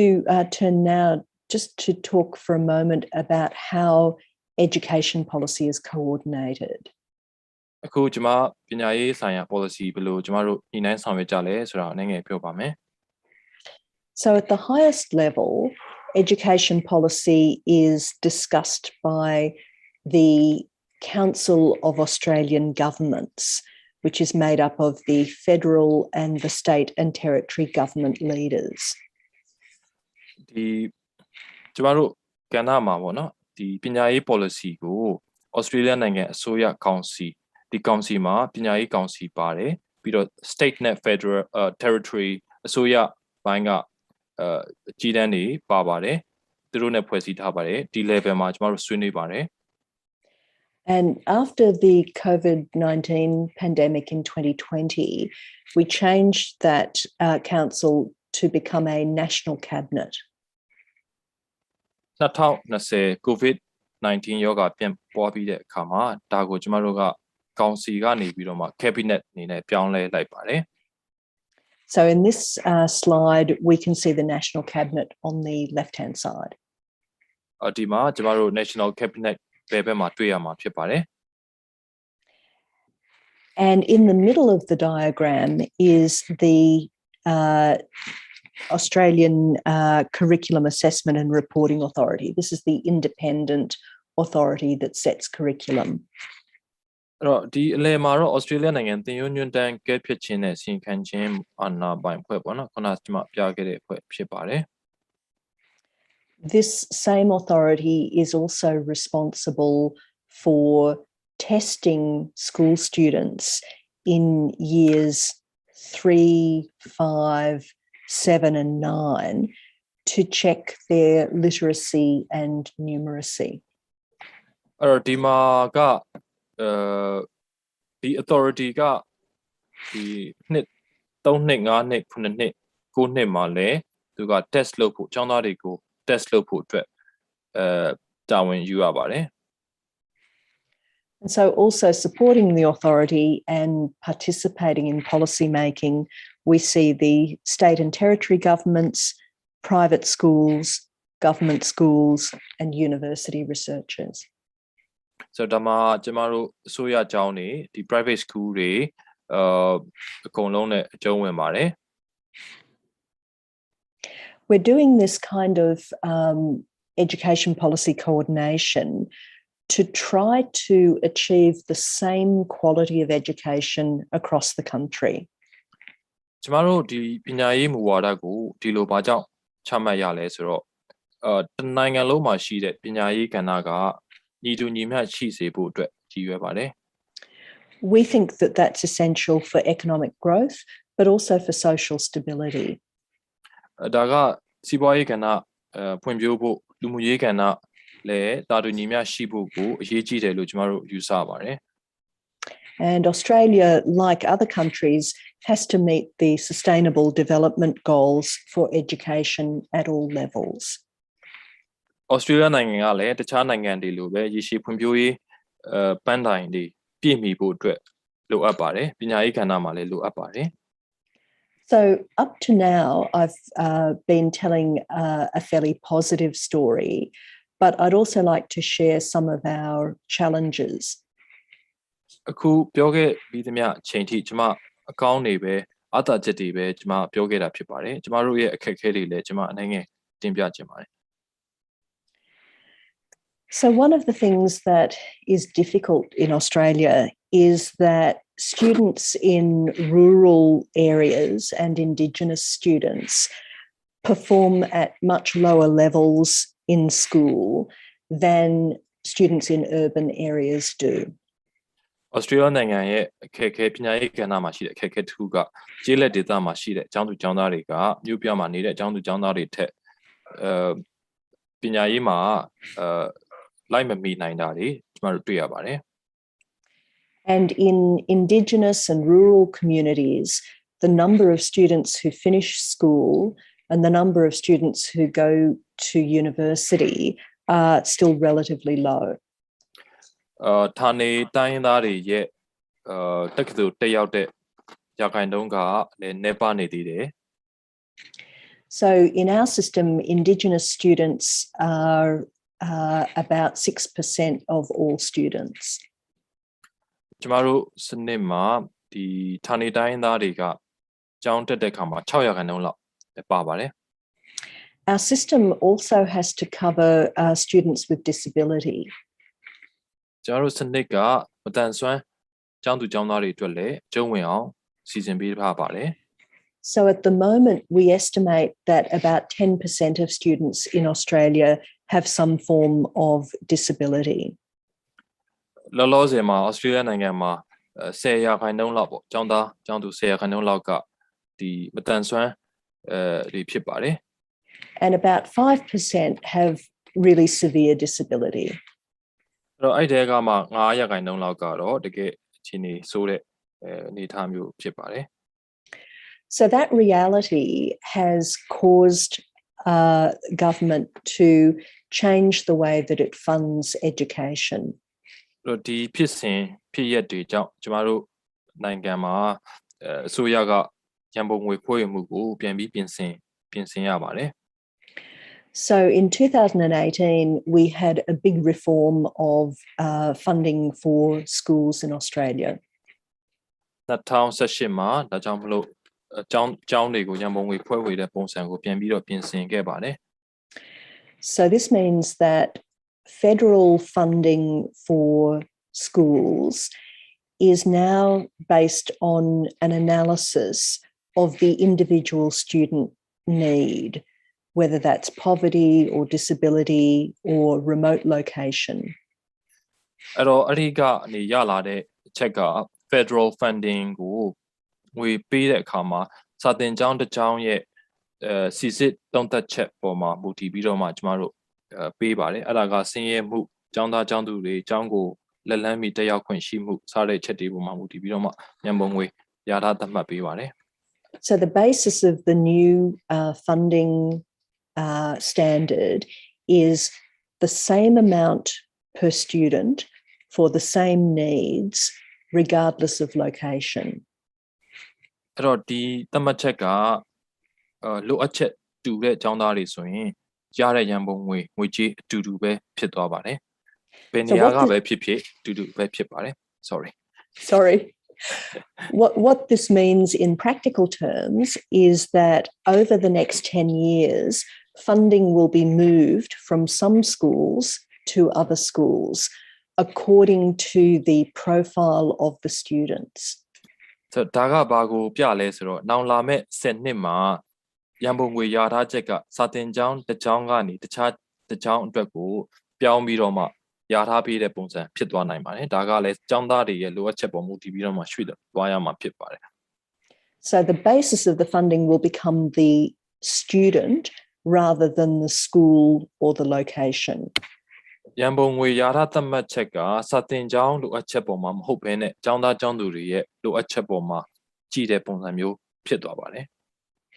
So the goal of this reform is to make funding for schools more consistent across the different states and territories and also more consistent across government and private schools. ဒီလိုပြောင်းလဲပြင်ဆင်ရတဲ့ရည်ရွယ်ချက်ကတော့နိုင်ငံမှာရှိတဲ့ကျောင်းသားကျောင်းသူတွေအကုန်တသမတ်သေးတိုးတက်လာဖို့ရည်ရွယ်ပါတယ် So let me just finish by noting that creating a federal education system that aims for high quality and at the same time gives every student equal opportunity is a really complex policy problem. ကျွန်မအနှစ်ချုပ်ပြောရရင်တော့ဒီ Federal ပညာရေးစနစ်ဆိုတာကဒီရည်သွေးပြေဝတဲ့ရည်သွေးမြင့်တဲ့ပညာရေးအတွက်ရည်ရွယ်တယ်လို့တစ်ချိန်တည်းမှာပဲဒီအရန်ကိုရှုပ်ထွေးတဲ့ဘူဝါဒဖြစ်ပါတယ် So in Australia, we've been working on this policy challenge for at least 40 years. Australia နိုင်ငံမှာဒီမူဝါဒကိုပြင်ဆင်ဖို့အကောင်းဆုံးပြင်ဆင်ဖို့ကျွန်တော်တို့လုပ်လာခဲ့တာနှစ်ပေါင်း40လောက်ရှိပါပြီ But in the last 10 years, education policy has become a really top priority for federal and state governments. လွန်ခဲ့တဲ့နှစ်10နှစ်လောက်ကစပြီးတော့မှပညာရေးကဏ္ဍမှာဒီ policy က federal အစိုးရနဲ့ပြည်နယ်တွေအတွက်ကိုဦးစားပေးဆွေးနွေးတဲ့အချက်ဖြစ်လာပါတယ် And I think that that is because everybody recognises that our country's future prosperity, but also our social cohesion, depends on having shared levels of education and equality of opportunity. ဒါကအလုံးသိရှိနားလည်ထားတဲ့အတိုင်းအနာဂတ်မှာပို့ပြီးတော့မှတိုးတက်ဖို့ဖွံ့ဖြိုးဖို့ပြီးတော့လူမှုရေးကဏ္ဍသာဇာတာရှိဖို့တွေဆိုတာကပညာရေးကဏ္ဍမှာတာတူညီမျှရှိဖို့လိုအပ်တယ်ဆိုတာကိုအားလုံးလည်းသိရှိနားလည်ပြီးဖြစ်ပါတယ် It's easy to say, but it's hard to do. ပြောရတာလွယ်သလောက်လုပ်ရတဲ့အခါမှာခက်ပါတယ် So on that note, let me invite your comments and questions. Thank you very much for listening. ဆိုတော့ဒီကနေစပြီးကျွန်မရဲ့အစီအစဉ်လေးနားပါမယ်မေးဖြေအတွက်ကျွန်မကြိုးဆိုပါတယ် Thank you, Saya, and thank you, Professor Veronica, sharing very insightful information about federal education system from Australia. And I hope all the attendees get some ideas for the betterment of education in Myanmar too. အခုလိုမျိုးဝေမျှပေးသွားတဲ့ Professor Veronica အထူးပဲကျေးဇူးတင်ရှိပါတယ်။တရားလာကြတဲ့နေပယ်ဆိုင်ရာအသီးသီးမှဆရာဆရာမများအနေနဲ့လည်းကျမတို့လာမယ့်အနာဂတ်မြန်မာနိုင်ငံပညာရေးအတွက်ကောင်းမွန်တဲ့ idea များအကြံဉာဏ်များတစ်စုံတစ်ခုရကြလိမ့်မယ်လို့လည်းမျှော်လင့်ပါတယ်။အခုအစီအစဉ်ကတော့မေးဖြေကဏ္ဍပဲဖြစ်ပါတယ်။ဒီဆရာမပြောပြသွားတဲ့အချက်ဒီပေါ်မှာမူတည်ပြီးတော့ဆရာတို့ဆရာမတို့အနေနဲ့သိကျင်တာများရှိတယ်ဆိုလို့ရှိရင်လည်းတိုက်ရိုက်မေးမြန်းနိုင်ပါတယ်ကျမတို့ခုနကပြောသလိုပဲအင်္ဂလိပ်စကားနဲ့ပြောပြီးတော့တိုက်ရိုက်ပြောရတာအဆင်ပြေတယ်ဆိုလို့ရှိရင်လည်းမေးမြန်းနိုင်မှာဖြစ်ပါတယ်အကယ်လို့ကျမတို့မေးပေးရမယ်ဆိုလို့ရှိရင်လည်းမြန်မာလိုလည်းမေးလို့ရပါတယ်ကျမတို့ဘာသာပြန်ပေးမှဖြစ်ပါတယ်ရှင်ခုချိန်ကစပြီးမေးခွန်းများမေးလို့ရပါပြီဒါပေမဲ့ဆရာဆရာမတို့ရဲ့အချိန်ကိုငဲ့ကွက်တဲ့အနေနဲ့ရောဒီဘက်ကProfessor များရဲ့အချိန်ကိုငဲ့ကွက်တဲ့အနေနဲ့လည်းဆရာတို့ဆရာမတို့ရဲ့အတိကအရေးကြီးဆုံးဖြစ်မဲ့အသိကျင်ဆုံးဖြစ်တဲ့မိခွန်းများကိုမေးဖို့လို့ရအတွက်တိုက်တွန်းပြောကြလိုပါတယ်ရှင်ကျေးဇူးတင်ပါတယ်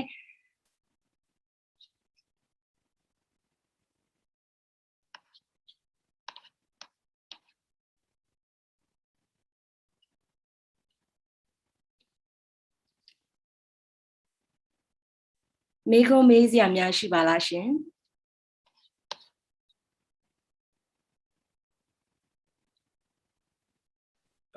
I see there's a question in the chat box in Myanmar language. So if I may translate them first, would that be? Sure. Sure. So the first question I see in the chat box is that in your presentation, we saw your language autonomy, but in our situation in Myanmar, the level of the literatures or language in our country is still very weak or rather low. So at what level should we consider to recognize at the university or at the teaching curriculum? This is the first question. The second question, okay, I will read all three questions first. So the second question is, in fact, what kind of programs are available in your system, and do the government fund for the VET program? If not, can the students take loan for the VET program? The third question is, what is the challenging big, or the third question is written in English. It says, what is the challenging big issue in Myanmar University after revolution? Thank you. Thank you so much. Those are great questions. Let me take them one by one. So the first question is about levels of literacy and having a problem of low levels of literacy. We have the same issue in Australia.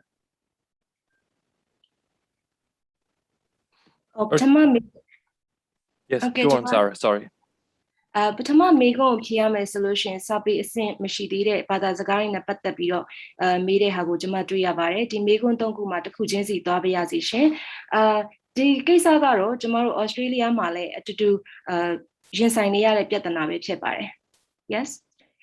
So our education research suggests that for young students in years 0 to 6, it is usually preferable to teach those students in the language that they are stronger in. So for Australia, if they don't have strong English, it's good to teach them in an Indigenous language in the early years of school. ကျမတို့ဒီပညာရေးဆိုင်ရာသုတေသနစာတမ်းများအရဘယ်လိုမျိုးအကြံပြုထားကြလဲဆိုလို့ရှိရင်ဒီကလေးတွေပေါ့ပထမဦးဆုံးအသက်3နှစ်ကနေ6နှစ်တွင်းပေါ့နော်ဒီကလေးတွေအတွက်ဆိုလို့ရှိရင်သူတို့ရဲ့ပထမဦးဆုံးဒီသင်ကြားမှုသင်ယူမှုလုပ်တဲ့နေရာမှာသူတို့ကအင်္ဂလိပ်လိုမျိုးပြောဆိုဆက်သွယ်နိုင်စွမ်းမရှိသေးဘူးအားနည်းတယ်ဆိုလို့ရှိရင်လည်းသူတို့ကျွမ်းကျင်လိမ္မာရာဘာသာစကားနဲ့သင်ကြားဖို့လို့ရအတွက်အကြံပြုထားတာမျိုးရှိပါတယ်ရှင် Yes In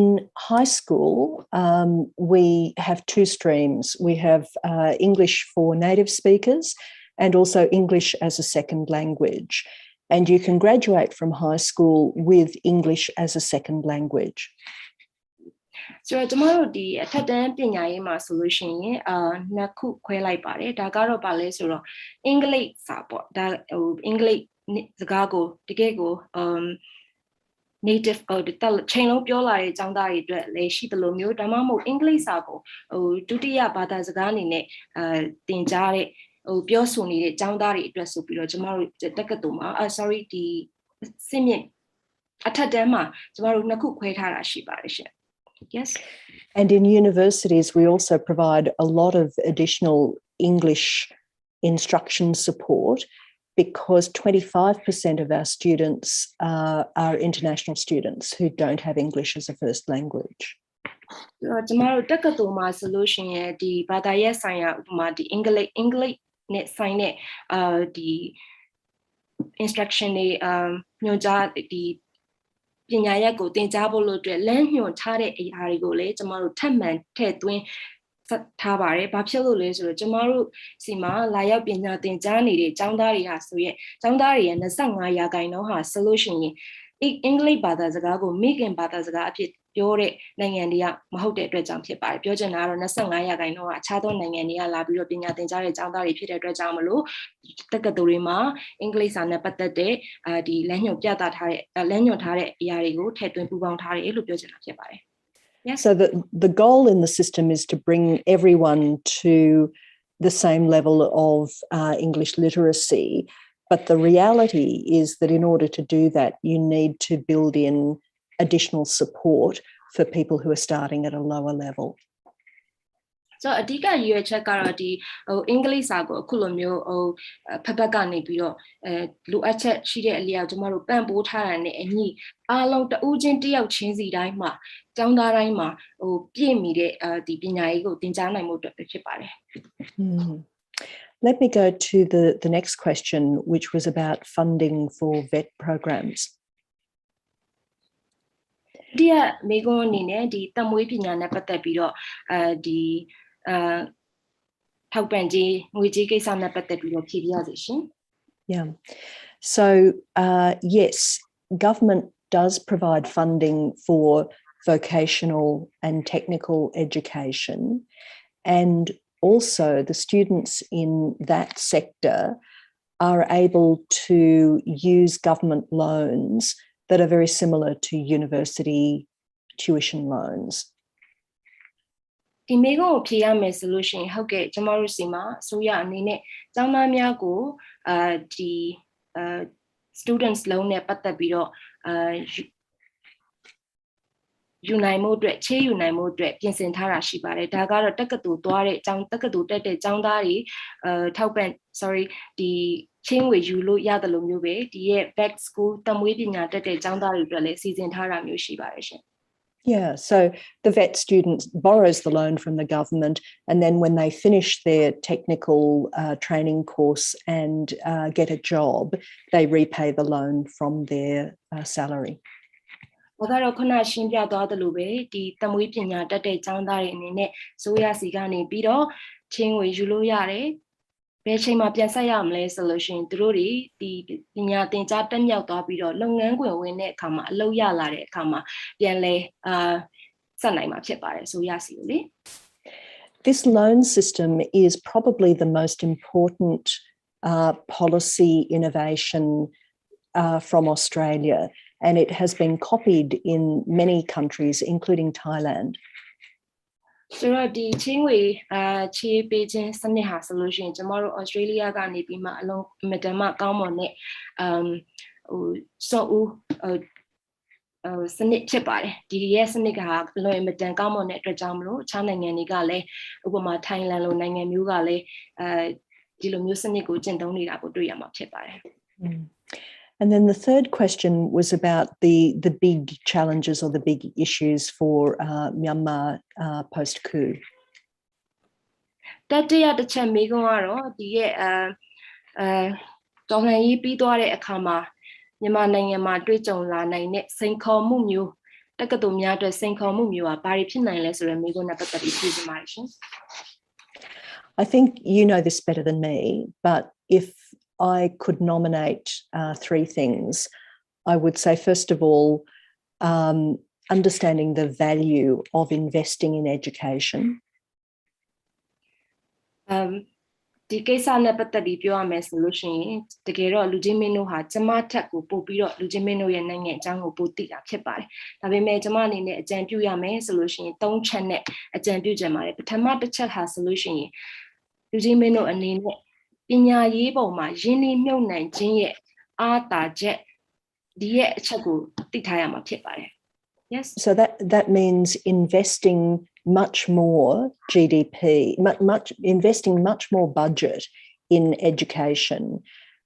In 2020, Myanmar's investment in education was less than 1% of GDP.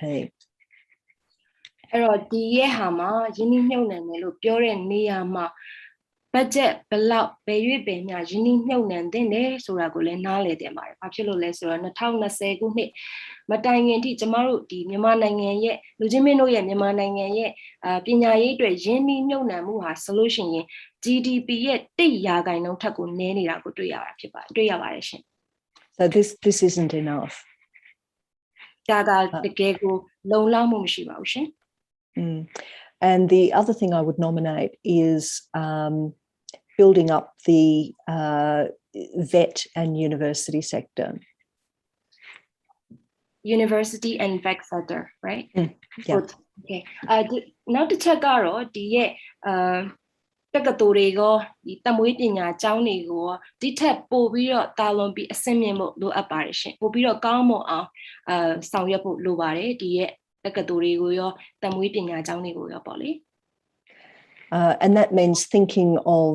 that sector as a national system that is connected and a system within which students and staff can move around. ဒီဟာကိုစဉ်းစားတဲ့နေရာမှာဒီရဲ့တမွေးပညာကတက္ကသိုလ်ကျောင်းတွေကိုရောကျောင်းသားများရွှေ့ပြောင်းပြီးတော့ပညာသင်နိုင်မှုနောက်တစ်ခုဒီရဲ့ကျောင်းဝန်ထမ်းတွေကဒီရဲ့ကဏ္ဍတွေမှာအလုပ်လုပ်နေတဲ့ဝန်ထမ်းတွေကပြောင်းရွှေ့ပြီးတော့ဒီပညာသင်ကြားအလုပ်လုပ်နိုင်မှုစတာတွေကိုလည်းထည့်သွင်းစဉ်းစားရမှာဖြစ်ပါတယ်ရှင် Building a big national new university in one location is not going to be enough to transform the system. Sorry, I didn't get the first point. Then let's let's skip that one and go to the next question. No. You said something first, and then Okay. second Okay. was not enough to build up or something. Yeah. So the solution to strengthening the university system in Myanmar is to create more connected institutions, not build a single new national university. ဟုတ်ကဲ့ဒီရဲ့တက္ကသိုလ်များနောက်တစ်ခုဒီတမွေးပညာကျောင်းများကိုပုံမအားကားအောင်ဆောင်ရွက်တဲ့နေရာမှာတက္ကသိုလ်တစ်ခုချင်းကားအောင်ဒီတမွေးပညာကျောင်းတစ်ခုချင်းကားအောင်စတစ်ခုအောင်တယောက်ကအဲ့ဒီလိုမျိုးကိစ္စနဲ့ဆောင်ရွက်လို့မရပါဘူးဒီရဲ့တက္ကသိုလ်စဉ်ဆိုလဲတက္ကသိုလ်အလိုက်တမွေးပညာဆိုလဲတမွေးပညာအလိုက်ဒီပြီးတော့ဒီနေနှစ်ခုကိုလဲဆက်လို့ရအောင်စသဖြင့်အားကားအောင်ဆက်တွေဆောင်ရွက်ဖို့လိုပါတယ်ရှင် Thanks. Let's take some more questions. Yes. And I am seeing one of the questions in the chat box, not in the Q&A box. She was asking, the first one was asking for the university, but then this one is for the curriculum for these kids. After post-revolution in Myanmar, because we had a old curriculum before 2020. So upcoming years, how we should prepare for the basic education student. This is the first question. And the other one is asking there in English, named Zayalin, Mr. Zayalin, there have been any challenges in distribution of budget to state? Second, can curriculum and syllabus be different between states? Third, are there any inequality of education quality between public school and private school? Thank you. Yep. So there are already 4 questions. Okay. So the answer to the 4 questions is similar. Yes. So let me start by just explaining a bit more about the national curriculum. Yes. The national curriculum in Australia was created so that all the states could agree on the same basic content for school education. ကျမတို့ဒီရဲ့မိကုန်းနေရာစင်တူတာဖြစ်တဲ့အတွက်ကြောင့်မို့ကျမအနေနဲ့ကျမတို့ဩစတြေးလျနိုင်ငံရဲ့အမျိုးသားသင်ရိုးညွှန်းတမ်းနဲ့ပတ်သက်ပြီးတော့အရင်ဆုံးရှင်းပြပါရစေ။ကျမတို့ဒီဩစတြေးလျတနိုင်ငံလုံးအတွက်ဒီအမျိုးသားသင်ရိုးညွှန်းတမ်းဟာဆိုလို့ရှိရင်စိတ်တိုင်းဒီတိုင်းပြည်နေတိုင်းကသဘောတူညီထားတဲ့အပေါ်မှာမူတည်ပြီးမှဆွဲထားတာဖြစ်ပါတယ်ရှင်။ Yes. So before 2012, each state could set its own curriculum. And so it meant that we had many different curriculums across the country. So 2012ခုနှစ်မတိုင်ခင်ကျမတို့ဒီအမျိုးသားသင်ရိုးညွှန်းတမ်းကိုမဖန်တီးခင်ရစဉ်အချိန်တုန်းကဆိုလို့ရှိရင်ပြည်နယ်တစ်ခုချင်းစီကသူတို့တစ်ခုချင်းစီအလိုက်သူတို့သက်ဆိုင်ရာသူတို့နှစ်သက်ရာတင်ရိုးညွှန်းတမ်းတွေဆွဲခဲ့ကြတာပေါ့နော်ဒါကြောင့်မလို့တနိုင်ငံလုံးမှာဆိုလို့ရှိရင်ပြည်နယ်ပေါ်အမူတည်ပြီးမှတင်ရိုးညွှန်းတမ်းများစွာလည်းရှိခဲ့ပါတယ် Yes. And the problem with that is that you can't then make sure that every student in Australia is getting the same quality of education, and it becomes very difficult for students to enter university in another part of the country because all the students have learned different things. အဲ့ဒါပြဿနာဘာရှိလဲဆိုတော့ခါကြတော့ကျမတို့ကတရွာတပုတ်ဆန်းပေါ့လေဒီပြည်နယ်တစ်ခုချင်းစီမှာတင်ရိုးညွှန်းတမ်းတစ်ခုချင်းစီဖြစ်နေတဲ့အတွက်ကြောင့်မလို့ကျမတို့အနေနဲ့ကျောင်းသားတိုင်းစီမှာဒီပညာတတ်မြောက်မှုကိုကျမတို့ဝေခွဲရအောင်သူတို့အတွက်တတ်မြောက်မှုဟာဆုံးဖြတ်ရအောင်ခက်ခဲခဲ့ပါတယ်ဘယ်နေရာမှာပြဿနာတက်လဲဆိုခါကြတော့တက္ကသိုလ်ဝင်တဲ့နေရာမှာပြဿနာတက်ပါအကယ်လို့ဒီကျောင်းသားတယောက်ကဒီပြည်နယ်ကနေနောက်ပြည်နယ်တစ်ခုသွားပြီးတက်မယ်ဆိုရင်သူတို့ဒီတင်ရိုးညွှန်းနဲ့မတူခဲ့တဲ့အတွက်ကြောင့်မလို့သူ့ရဲ့ပညာဒီတက္ကသိုလ်ဝင်ခွင့်ကအလွန်ခက်ခဲတဲ့ဟာကိုကျမတို့သွားတွေ့ရပါတယ်ရှင် Yes. And this really matters for subjects like mathematics and English. People need to be at the same level. So the year ha benama babiro a UTLS in charo English dulu sue bada yetima pobiro pietana that out to yabai babilo lesro through the year bada yeti mama to need it tamyamum shibu solution to get go mata kaketi chipare. Yes. So that was the reason for that reform. And once everyone agrees on what the standard should be for the national curriculum, then it becomes easier to design the curriculum for all of the schools, and it becomes more efficient. One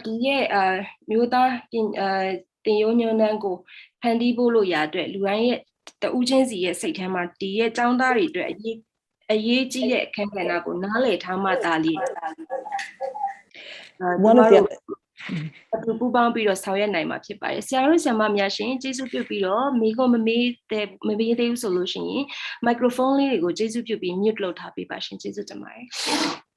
So one of the questions was, is there inequality between government schools and private schools? Yes. And the national curriculum helps to create a kind of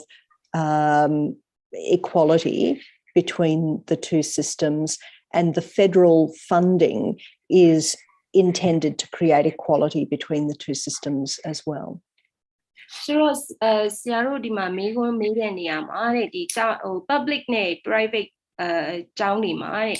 Pinya, Alamu, Guabian Hoshi the Labo, Taruni Yamu Mashi Lab, Lumio Les, or Amigo Nepatebio, Dicasa Nepatebio, the nation, and you that the Union Nangani, the Caribbean, Dobby that Chepare, the private and public Nakujarema, Taduni Miashi, Dinaid, Sanico, Pandibolo, Yat, Pandibida, the low federal government in a funding period, Niyama, Taduni Miapibo, Pandita Cheparish. Yes. So the real inequality in Australia is not between government and private school, but between location.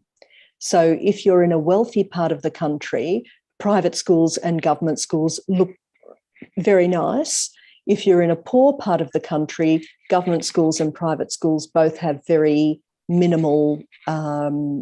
resources.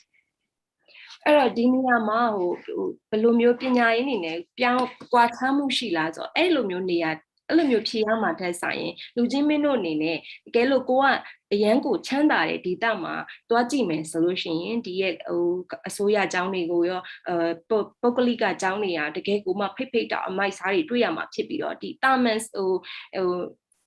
the night nearby the Darima solution, not down the Loha, the gate Chanda and Yala Jowney Laudo, Bibi Sons of Tim Maro, Maduya Polly, Duya Mam Hopu Polly. Yes. Yeah. Shall we go to some other questions? Yes, but let me check with the organizers. May I know how many minutes should I take for the another questions? Thank you. Thank you. Sorry. Yes. I've seen about 36 questions in the Q&A, and I've kind of read through a bit and summarized the similar questions. So may I read them out first? So yeah, that's right. Thank you. Thank you. You can answer to similar question the same. So the first one I have grouped them is the. Would you think that, in your opinion, the federal education system is possible for Myanmar? And then, what could we approach for a solution to facilitate over a large number of students in Myanmar? That's the second question. And the third group I have grouped is that in your system, is the job opportunity for private and public schools offer the same, or how does it different from between private schools and public school in terms of job opportunity? Yeah, and then that's another one is that we have kind of a lot of remote areas for the students to access to the education. So how do you solve that issues in your situation in Australia, and what we could take it from that for the remote students? Thank you. Thanks so much for doing that summary. That's great. Is a federal education system possible for Myanmar? In my view, yes, not only possible, but absolutely essential. Australia's go ahead. Sorry. ဟုတ်ကဲ့ကျွန်မထင်တာတော့ဖြစ်နိုင်ပါတယ် Federal Education ကမြန်မာနိုင်ငံအတွက်ဖြစ်နိုင်ပါတယ်ဖြစ်လဲဖြစ်တဲ့နဲ့လိုအပ်တဲ့အရာဖြစ်ပါတယ် Australia's historical experience is that we started with states having independent education systems, and then we coordinated. Australia နိုင်ငံမှာသမိုင်းကြောင်းအရပြည်နယ်တွေကသူ့အတူလွတ်လပ်တဲ့ပညာရေးဝန်ဆောင်မှုပေးတဲ့အဖွဲ့အနေနဲ့ငကိုကရှိနေခဲ့တာဖြစ်ပါတယ်ဒါကိုကျမတို့အကုန်ပူးပေါင်းပြီးတော့ညှိနှိုင်းဆောင်ရွက်တဲ့အဆင့်အနေနဲ့တဖြည်းဖြည်းလှုပ်လာခဲ့တာဖြစ်ပါတယ် After we coordinated the state education systems and federal government added additional funding to even up the inequalities, the total quality of the system went up really dramatically. အဲ့တော့အဲ့လိုပူးပေါင်းပြီးတဲ့အခါမှာ Federal အစိုးရအနေနဲ့ဖြစ်လာတဲ့အခါမှာသူကနေပြီးတော့မှရန်ပုံငွေကိုကြီးကြပ်ပေးပါတယ်အဲ့ဒီကနေမှဒီမညီမျှမှုတွေရှိနေတယ်ဆိုရင်ဒါကိုထိန်းညှိပေးပါတယ် And the efficiency of the system went up dramatically. And that matters a lot because we don't have a really big economy. We're just a medium-sized country. So we need to be efficient in the way that we spend our education budget. အဲ့တော့အဲ့လိုလှုပ်လိုက်ခြင်းအပြင်အကျိုးသက်ရောက်မှုကအရန်ကိုမြင့်သွားတယ်တိတာသွားတယ်အဲ့တော့ကျမတို့ဘာလို့နားလည်လဲဆိုတော့ရန်ပုံငွေရထားတဲ့ budget ခိုးဝင်မှုကအရန်ကိုအရေးကြီးတယ်ဆိုတော့ကျမတို့တတိပြုမိသွားပါတယ် And this also relates to the next question, which is what are some of the solutions to delivering education for large numbers of students? So ဒီအဖြေကနောက်ထပ်မေးထားတဲ့မေးခွန်းနဲ့လည်းဆိုင်မယ်ထင်ပါတယ်။ကျောင်းသားရည်အတွက်များတဲ့ပြဿနာကိုဘယ်လိုရှင်းမလဲဆိုတဲ့မေးခွန်းဖြစ်ပါတယ် If you cooperate in setting the same education standards and a national curriculum, then one of the efficiencies that comes from that is that the textbooks and the teaching materials that you build can be used everywhere. တကယ်လို့ကိုကဒီပညာရေးစံနှုန်းတွေတန်ဖိုးတွေဒီပြဋ္ဌာန်းစာအုပ်တွေကိုပေါ့နော်စံတစ်ခုအနေနဲ့သတ်မှတ်ထားမယ်ဆိုရင်ဒါကနေရာတိုင်းမှာကျမတို့သုံးလို့ရမှာဖြစ်ပါတယ် So there are big cost savings in creating curriculum materials that can be shared nationally and in collaborating to also create online curriculum materials that can be shared nationally because they meet the same agreed standards. အဲ့တော့သတ်မှတ်ပြဋ္ဌာန်းထားတဲ့စာအုပ်ပေါ့နော်ကျမတို့ဒီပညာရေးပြဋ္ဌာန်းစာအုပ်တွေကိုကျမတို့ကဒီပေါ့နော်ဟိုပုံစံတွေခွဲပြီးတော့လုပ်လိုက်တာပေါ့အဲ့ဒီဟာနေပြီးတော့ဒီ curriculum material တွေကျမတို့လုပ်လိုက်တယ် online platform အနေနဲ့လုပ်လိုက်တယ်ဒါကတနိုင်ငံလုံးကျမတို့ဖြန့်လို့ရတဲ့ပုံစံဖြစ်သွားပါတယ် And I should be clear that when I've been talking about a national curriculum, the national curriculum is just the core of the teaching in schools. There's also space for other things to be taught, and those can be local or developed by teachers or schools independently. But the national curriculum, but they're added on to the national curriculum. So national curriculum ကတော့ကျောင်းတွေမှာအဓိကသင်တဲ့frame ပေါ့နော်ဒီမှာအဓိကယူထားတဲ့ဟာဖြစ်ပါတယ်အဲ့ဒီအပြင်တခြားပေါင်းပြီးတော့မှထည့်သင်ရတဲ့ဟာလေးတွေလည်းရှိပါတယ်အဲ့ဒါကကျမတို့ national curriculum ကိုလာပြီးတော့အားဖြည့်ပေးတဲ့သဘောမျိုးဖြစ်ပါတယ် So then one question was how to deliver education to remote areas. So မေးခွန်းတစ်ခုကခုနကတော့ဝေးလံခေါင်ပါတဲ့ data တွေကိုဘယ်လိုပညာရေးဝန်ဆောင်မှုတွေရောက်မလဲဆိုတဲ့မေးခွန်းဖြစ်ပါတယ် Australia was one of the countries that was from a very early time, using distance education. And in the old days, we would do this by radio. So Australia နိုင်ငံကဟိုးရခင်ကတည်းကဒီလိုအဝေးကနေပြီးတော့သင်တဲ့စနစ်ပေါ့နော် distance education ကိုကျင့်သုံးခဲ့တာဖြစ်ပါတယ်ဆိုတော့အဲ့တုန်းကတော့ကျွန်တော်တို့က radio ကနေတစ်ဆင့်ပညာရေးဝန်ဆောင်မှုတွေပေးပါတယ် So each state in Australia today has a remote education office, and that office delivers the school curriculum to students in remote locations. ပြည်နယ်တစ်ခုစီတိုင်းမှာကျွန်တော်တို့ပညာရေးကဏ္ဍအောက်မှာဒီ remote education system ရှိပါတယ်အဲ့ဒီဌာနကနေပြီးတော့မှဒီအဝေးကရှိတဲ့ကျောင်းသားတွေနားထောင်လို့ရအောင်ဒါတွေလွှင့်ပေးပါတယ်ဒီပညာရေးရဲ့ပြဋ္ဌာန်းတဲ့စာအုပ်ကသင်ရိုးတွေကိုလွှင့်ပေးပါတယ် So some of that is through Zoom or other online platforms. တချို့ဟာတွေကတော့ Zoom ကနေဖြစ်ပါတယ်တချို့လည်းတခြားplatform တွေကိုသုံးပါတယ် But we also have a system of recruiting volunteer teachers to spend 1 or 2 years teaching in remote locations. နောက်တစ်ခုကဒီဝေးတဲ့နေရာတွေဒေသတွေမှာသင်ဖို့စေတနာဝန်ထမ်းဆရာဆရာမတွေခန့်တဲ့အစီအစဉ်နဲ့ကျမတို့ထားရှိပါတယ်တစ်နှစ်နှစ်နှစ်လောက်သူတို့သင်ရပါတယ် And the state and federal governments collaborate to pay for those very young talented teachers to go out to very remote locations. ပြည်နယ်နဲ့ federal အစိုးရကနေပြီးအဲ့လိုစေတနာဝန်ထမ်းတွေတော်တဲ့ပေါ့နော်တော်တဲ့အရေးချင်းရှိတဲ့စေတနာဝန်ထမ်းတွေကိုသူတို့ပံ့ပိုးပေးပါတယ် We also provide funding for remote communities to run their own schools,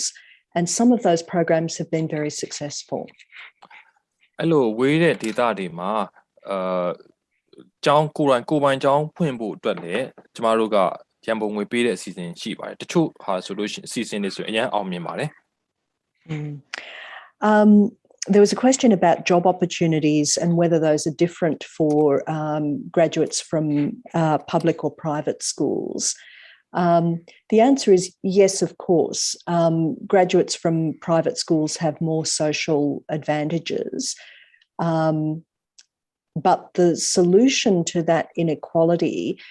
is to try to get as many students as possible into vocational and technical education or into university. အဲ့တော့ခုနဘေးကွန်းတစ်ခုကဒီပုဂ္ဂလိကကျောင်းနဲ့အစိုးရကျောင်းနဲ့ဝယ်ရတဲ့အခါမှာအလုပ်ရတဲ့ခွင့်ကြီးကွာနိုင်သလားဆိုတော့ကွာနိုင်ပါလေပုဂ္ဂလိကကျောင်းတွေကတော့ပို့ပြီးတော့အတားချက်ရှိနေတာကျွန်တော်တို့တွေ့ရပါတယ်ဒီမညီမျှမှုကိုဖြည့်ရှင်းဖို့အတွက်ကတော့ကျွန်တော်တို့ကဒီသက်မွေးဝမ်းမှုသင်တန်းကျောင်းတွေမှာပါနိုင်အောင်ဆွဲစည်းရုံးတာတက္ကသိုလ်တက်ရောက်နိုင်ခွင့်ရှိအောင်စည်းရုံးတာတွေကျွန်တော်တို့လုပ်ပါတယ် So the job opportunities for graduates from vocational and technical education and universities are very high. So the employment rates are more than 75%. So at that level, the difference between public education and private education has completely disappeared once students get into tertiary education. The VET program ကိုတက္ကသိုလ်ပညာရေးရောပြီးသွားတဲ့အခါမှာသူတို့ကဟိုနော်အလုပ်ရတဲ့ခွင့်ကျောင်းသားက85%ကျော်ပါတယ်ဆိုတော့အဲ့ဒီအဆင့်ရောက်ပြီဆိုရင်ကျမတို့ဒီ private နဲ့ public ကွာတဲ့ကွာခြားချက်ကမရှိတော့ပါဘူးဆိုတော့အဲ့ဒီနည်းနဲ့ကျမတို့ဖြည့်ရှင်းပါတယ် Shall we take some more questions? Sure, I'm seeing a lot of questions so far, but many of them you have just answered, and also you have answered in your lecture. So I have compiled some of 2-3 questions here. So number one is, during COVID in Australia, how are you managing for learning and assessments for the student? Because in Myanmar right now, we can't do any assessments and any learning for the students who are going to the public schools. Second of all, what do you see as a key challenge for Myanmar when we are transforming a federal education system? So that's all for now, but the other are already you have just answered. Thank you. Thanks a lot. Those are great questions. During COVID, we have had many long periods of lockdown, which means that the schools have been closed. အဲ့တော့ဒီရဲ့မိကုန်းကိုဖြေရမယ်ဆိုလို့ရှိရင်ပထမဆုံးအနေနဲ့ကျမတို့နိုင်ငံမှာလည်းအခု COVID ဖြစ်တာနဲ့အညီကျမတို့ဘက်မှာလည်းတကယ်ကိုအဲ့ဟို lockdown ဟိုဖြစ်တဲ့အတွက်ကြောင့်မလို့ကျောင်းတွေလည်းပိတ်ခဲ့ရတာမျိုးရှိပါတယ်ရှင် So at the moment, in many states, all of the school education and all of the university education is via Zoom. အခုဒီကျမတို့နိုင်ငံမှာဆိုလို့ရှိရင်ဒီကျောင်းတွေကိုတက္ကသိုလ်တွေမှာကောတုံးနေတာကတော့ဟို Zoom မှာတဆင့်သင်ကြားပို့ချခြင်းတွေလုပ်နေတာဖြစ်ပါတယ်ရှင် This makes assessment rather difficult because we need to administer the high school graduation examinations. အဲ့တော့ဒီရဲ့လောက်ရတဲ့နေရာမှာလဲZoom ကနေသင်ပြီးတော့ဒီရဲ့ assessment ကိုလည်း Zoom ကနေလုပ်တဲ့အခါမှာတကယ်ကိုမှကျမတို့စီမှာလည်းအခက်အခဲရှိပါတယ်ရှင်ဒီရဲ့ဟိုအထက်တန်းကျောင်းဒီအနေနဲ့ကလေးတွေကိုဒီဟိုစာစစ်တဲ့နေရာမှာပေါ့လေအခက်အခဲရှိပါတယ် But these days, those instead of big public examinations, much of the assessment is actually essays and work that is handed in through the school over the course of the year. So we've moved away from 100% exams. အဲ့တော့အခုချိန်မှာဆိုလို့ရှိရင်ကျမတို့ကလူစုလူဝေးနဲ့လည်းဒီစာမွေးစစ်တာမျိုးအဲ့ဒါလိုမျိုးတွေမလုပ်နိုင်တဲ့အတွက်ကြောင့်မလို့ကျောင်းတွေပေါ်မှာအခြေခံပြီးတော့မှကျမတို့ဟိုတက်ဆိုင်ရာကျောင်းအလိုက်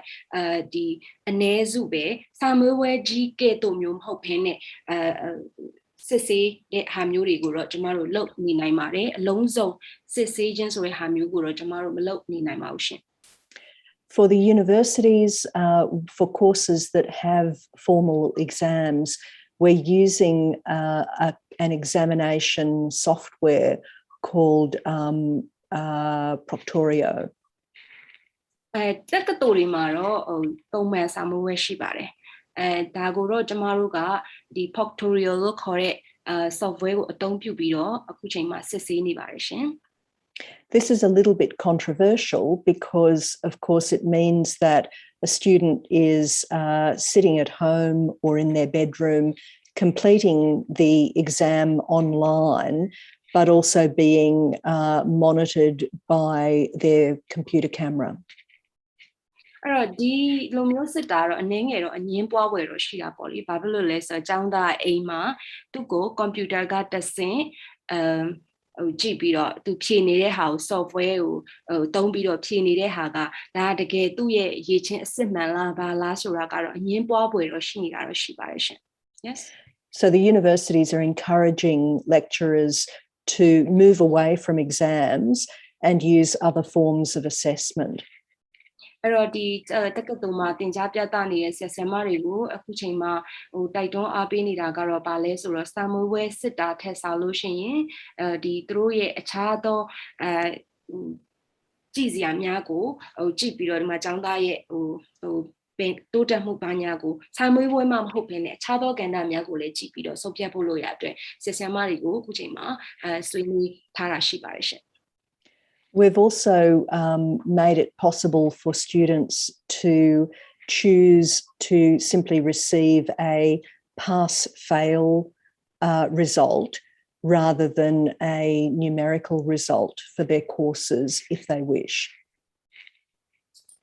Sorry, I didn't get it. Sorry. So students can also choose to receive a pass-fail result for their course rather than 90%, 70%, 40%. They can simply choose to have their result recorded as pass-fail. အဲ့တော့အခုကျောင်းသားတွေနဲ့ဒီယခုချိန်ဒီမှာဆိုလို့ရှိရင်သူတို့ရဲ့ဒီရလက်ကိုပေါ့လေဟိုကြတယ်ရှုံးတယ်စတဲ့ဟိုတတ်မှတ်ချက်နဲ့ပဲလုပ်နေပြီးတော့ကျမတို့အခုချိန်မှာဆိုလို့ရှိရင်ဟိုကနေအကိန်းအားဖြင့်ဖော်ပြထားတဲ့ဟာမျိုးတော့မလုပ်နေပါဘူးရှင် Yeah, so we're trying to be very flexible, but honestly speaking, it's pretty difficult, and we know that students are suffering a lot.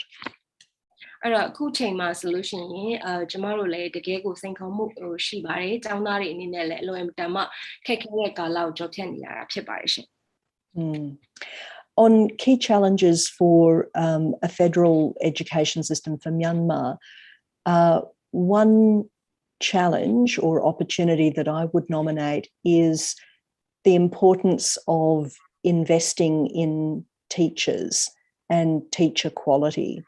So providing more training and education for teachers and also for university lecturers. အဲ့တော့ကျမအနေနဲ့မြင်တာပြောရမယ်ဆိုလို့ရှင်ပေါ့နော်ဟိုစိန်ခေါ်မှုလည်းပြောလို့ရတယ်လို့အခွင့်အရေးတရက်ဖြစ်လာနိုင်တဲ့အရာလဲကျမအနေနဲ့ဟိုတင်သွင်းရမယ်ပြောရမယ်ဆိုလို့ရှင်ဆရာမများရဲ့အရေးအသွေးကိုပုံပေါ်တိုးတက်အောင်ဆောင်ရွက်ပေးတဲ့မှာဆရာမများတင်ကြားပြသတဲ့နေရာမှာပိုကောင်းမွန်စေဖို့လို့ရအတွက်တင်တဲ့နေtraining နေစတဲ့ကောင်းဟိုဆရာမတွေကိုပို့ပြီးတော့အားကောင်းတင်ကြားမှုပုံအားကောင်းဆောင်ရွက်ပေးတဲ့တယ်လို့ကျွန်မတော့မြင်ပါတယ်ဒါကတော့တစ်ချက်ဖြစ်ပါတယ် So not just for Myanmar, but for any system, if you want people to teach well, you must train them well and also pay them well. အဲ့တော့ဒီရဲ့ဟာဆရာမတွေကိုပုံကောင်းမွန်အောင်သူတို့ရဲ့တင်ကြားမှုတွေပုံကောင်းမွန်အောင်လှုပ်ဆောင်ပေးဖို့လိုတယ်လို့ပြောတဲ့နေရာမှာမြန်မာနိုင်ငံတနိုင်ငံနဲ့အတွက်မဟုတ်ပါဘူးဒီပညာရေးစနစ်တစ်ခုလုံးအတွက်ဖြစ်ပါတယ်ဒါဘယ်နေရာဘယ်နိုင်ငံမဆိုတရားလိုအပ်ပါတယ်ဘာလဲဆိုဆရာမတွေဒီကောင်းကောင်းတင်ကြားပေးနိုင်ရမယ်ထို့အတူပဲသူတို့ကိုကောင်းကောင်းလစာပေးအပ်နိုင်ရပါမယ်ရှင် Thank you. I think in one of the questions in the comments section, there was a question about whether we would share the PowerPoint slides from today's presentation. I'm very happy to do that. အဲ့တော့ဒီဟာကတော့ကျမတို့နောက်ဆုံးပိတ်မိကုန်းလေးဖြစ်ခဲ့တာဖြစ်ပါတယ်ဆရာမကပြောပါတယ်ဒီရဲ့သူ chat box ထဲမှာ solution တွေ့ပါတယ်ဆရာမတယောက်ကမေးထားတာရှိပါတယ်ယနေ့တင်ပြသွားတဲ့အချက်တွေကို PowerPoint share ပေးဖို့ရှိသလားလို့မေးတဲ့နေရာမှာကျမတို့share ပေးပါမယ်လို့ပြောပါတယ်ရှင် so တော့ဒီကနေ့ပွဲကတော့ဒီလောက်ပဲဖြစ်ပါတယ် Thank you so very much Professor Veronica for your very insightful sharing about your Australia education system and thank you to everyone who raised up with the very good questions and I hope you get what you were expecting so this is the time for closing remarks from Deputy Minister Gerard Treben Ministry of Education, National Unity Government. May I invite Deputy Minister Gerard Treben for your closing remarks. Thank you.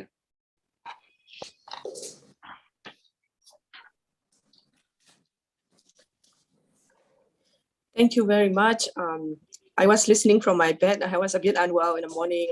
I was listening from my bed from the beginning. Very insightful. You know, when we met a month ago, like you said, you know, it's not easy to put everything together in like 1 hour lecture. We talk about things like that, and then I remember that, you know, but when I listened to this today lecture, you managed to put important point all in together in a one lecture, a 1 hour lecture, and then your PowerPoints are also very clear and also they are in Burmese. So very thank you very much for your very well prepared and very insightful presentation. And we will put your presentation in on online link, and people can download the link somewhere. Probably we will announce it on our Facebook page. So thank you, Veronica and Jonathan, and also thanks to Jenny who make us contact with you. And also thank you to interpreters and MCs for making today's event possible. Thank you very much. Oh, sorry. Yeah. Go on. ဒီမှာလို့လေဟုတ်ကဲ့ကျေးဇူးတင်ပါတယ်ဆရာမ Veronica ကနေပြီးတော့မှပြောထားတဲ့ဟာတွေကျွန်မကျေးဇူးတင်ပါတယ်ဒီမနေ့ပိုင်းမှာတော့ကျွန်မနေသိမကောင်းတဲ့အတွက်အဲ့ရတွေကနေနားထောင်နေတာတော်တော်လေးပြည့်စုံပါတယ်ဆရာမရဲ့အချိန်တိုတွင်းမှာရှင်းပြသွားတဲ့ Australia နိုင်ငံရဲ့ Federal Education ဖြစ်ပေါ်လာပုံကိုအချင်းပေါ့နော်အချိန်တိုတွင်းမှာပြည့်စုံနဲ့ PowerPoint မှာပေါ်ပြသွားတာတွေ့ရပါတယ်ပြီးတော့အခုစီစဉ်ပေးတဲ့ဆရာဆရာမအားလုံးကိုလည်းတူတယောက်ချင်းစီတိုင်းကိုကျွန်မကျေးဇူးတင်ကြောင်းကျွန်မပြောလိုပါတယ်ဆိုတော့ဒီဆရာမရှင်းပြထားတဲ့ PowerPoint ကိုလည်းအားလုံးအလွယ်တကူ download လုပ်လို့ရအောင်ကျွန်တော်တို့နောက်ပိုင်းမှာကျွန်တော်တို့ရဲ့ Facebook စာမျက်နှာကနေပြီးတော့ share ပေးပါမယ်အလွယ်တကူလူတိုင်းက download လုပ်လို့ရမှာဖြစ်ပါတယ်ဆိုတော့ဒီကနေ့အမျိုးသားညီညွတ်ရေးအစိုးရပညာရေးဝန်ကြီးဌာနနဲ့Australia National University တို့ပူးပေါင်းစီစဉ်တဲ့ Designing for Quality and Equity in Federal Education System Ideas from Australia ပွဲကိုတက်ရောက်လာကြတဲ့ဒုဝန်ကြီးများ Professor Veronica နဲ့ကျန်တဲ့ဆရာဆရာမများအားလုံးကိုအထူးပဲကျေးဇူးတင်ရှိပါတယ်သက်ဆိုင်ရာတာဝန်ရှိလူကြီးများကိုလည်းအထူးပဲကျေးဇူးတင်ရှိပါတယ်ဒီကနေ့ဒီပွဲကိုတက်ရောက်လာရင်းနဲ့နောက်နာကမြန်မာနိုင်ငံပုံမကောင်းမွန်တဲ့ education system ကိုပညာရေးစနစ်ကိုအကောင့်ထဲပေါ်တဲ့နေရာမှာကောင်းမွန်တဲ့အကြံဉာဏ်များရရှိလိမ့်မယ်လို့မျှော်လင့်ရင်ဒီကနေ့အစီအစဉ်ကိုဒီမှာပဲရပ်နားလိုက်ပါတယ်အားလုံးပဲပျော်ရွှင်ကြမှာတဲ့အသက်တာကိုပိုင်ဆိုင်နိုင်ကြပါစေ Thank you so very much to the Deputy Minister Professor Veronica and all the participants for joining us today. Thank you so very much. And I hope everyone will receive some ideas for creating or reforming the better federal education system in Myanmar. Thank you so very much. And auspiciousness to you all and have a great day ahead. Thank you so much and bye. Bye-bye. Thank you.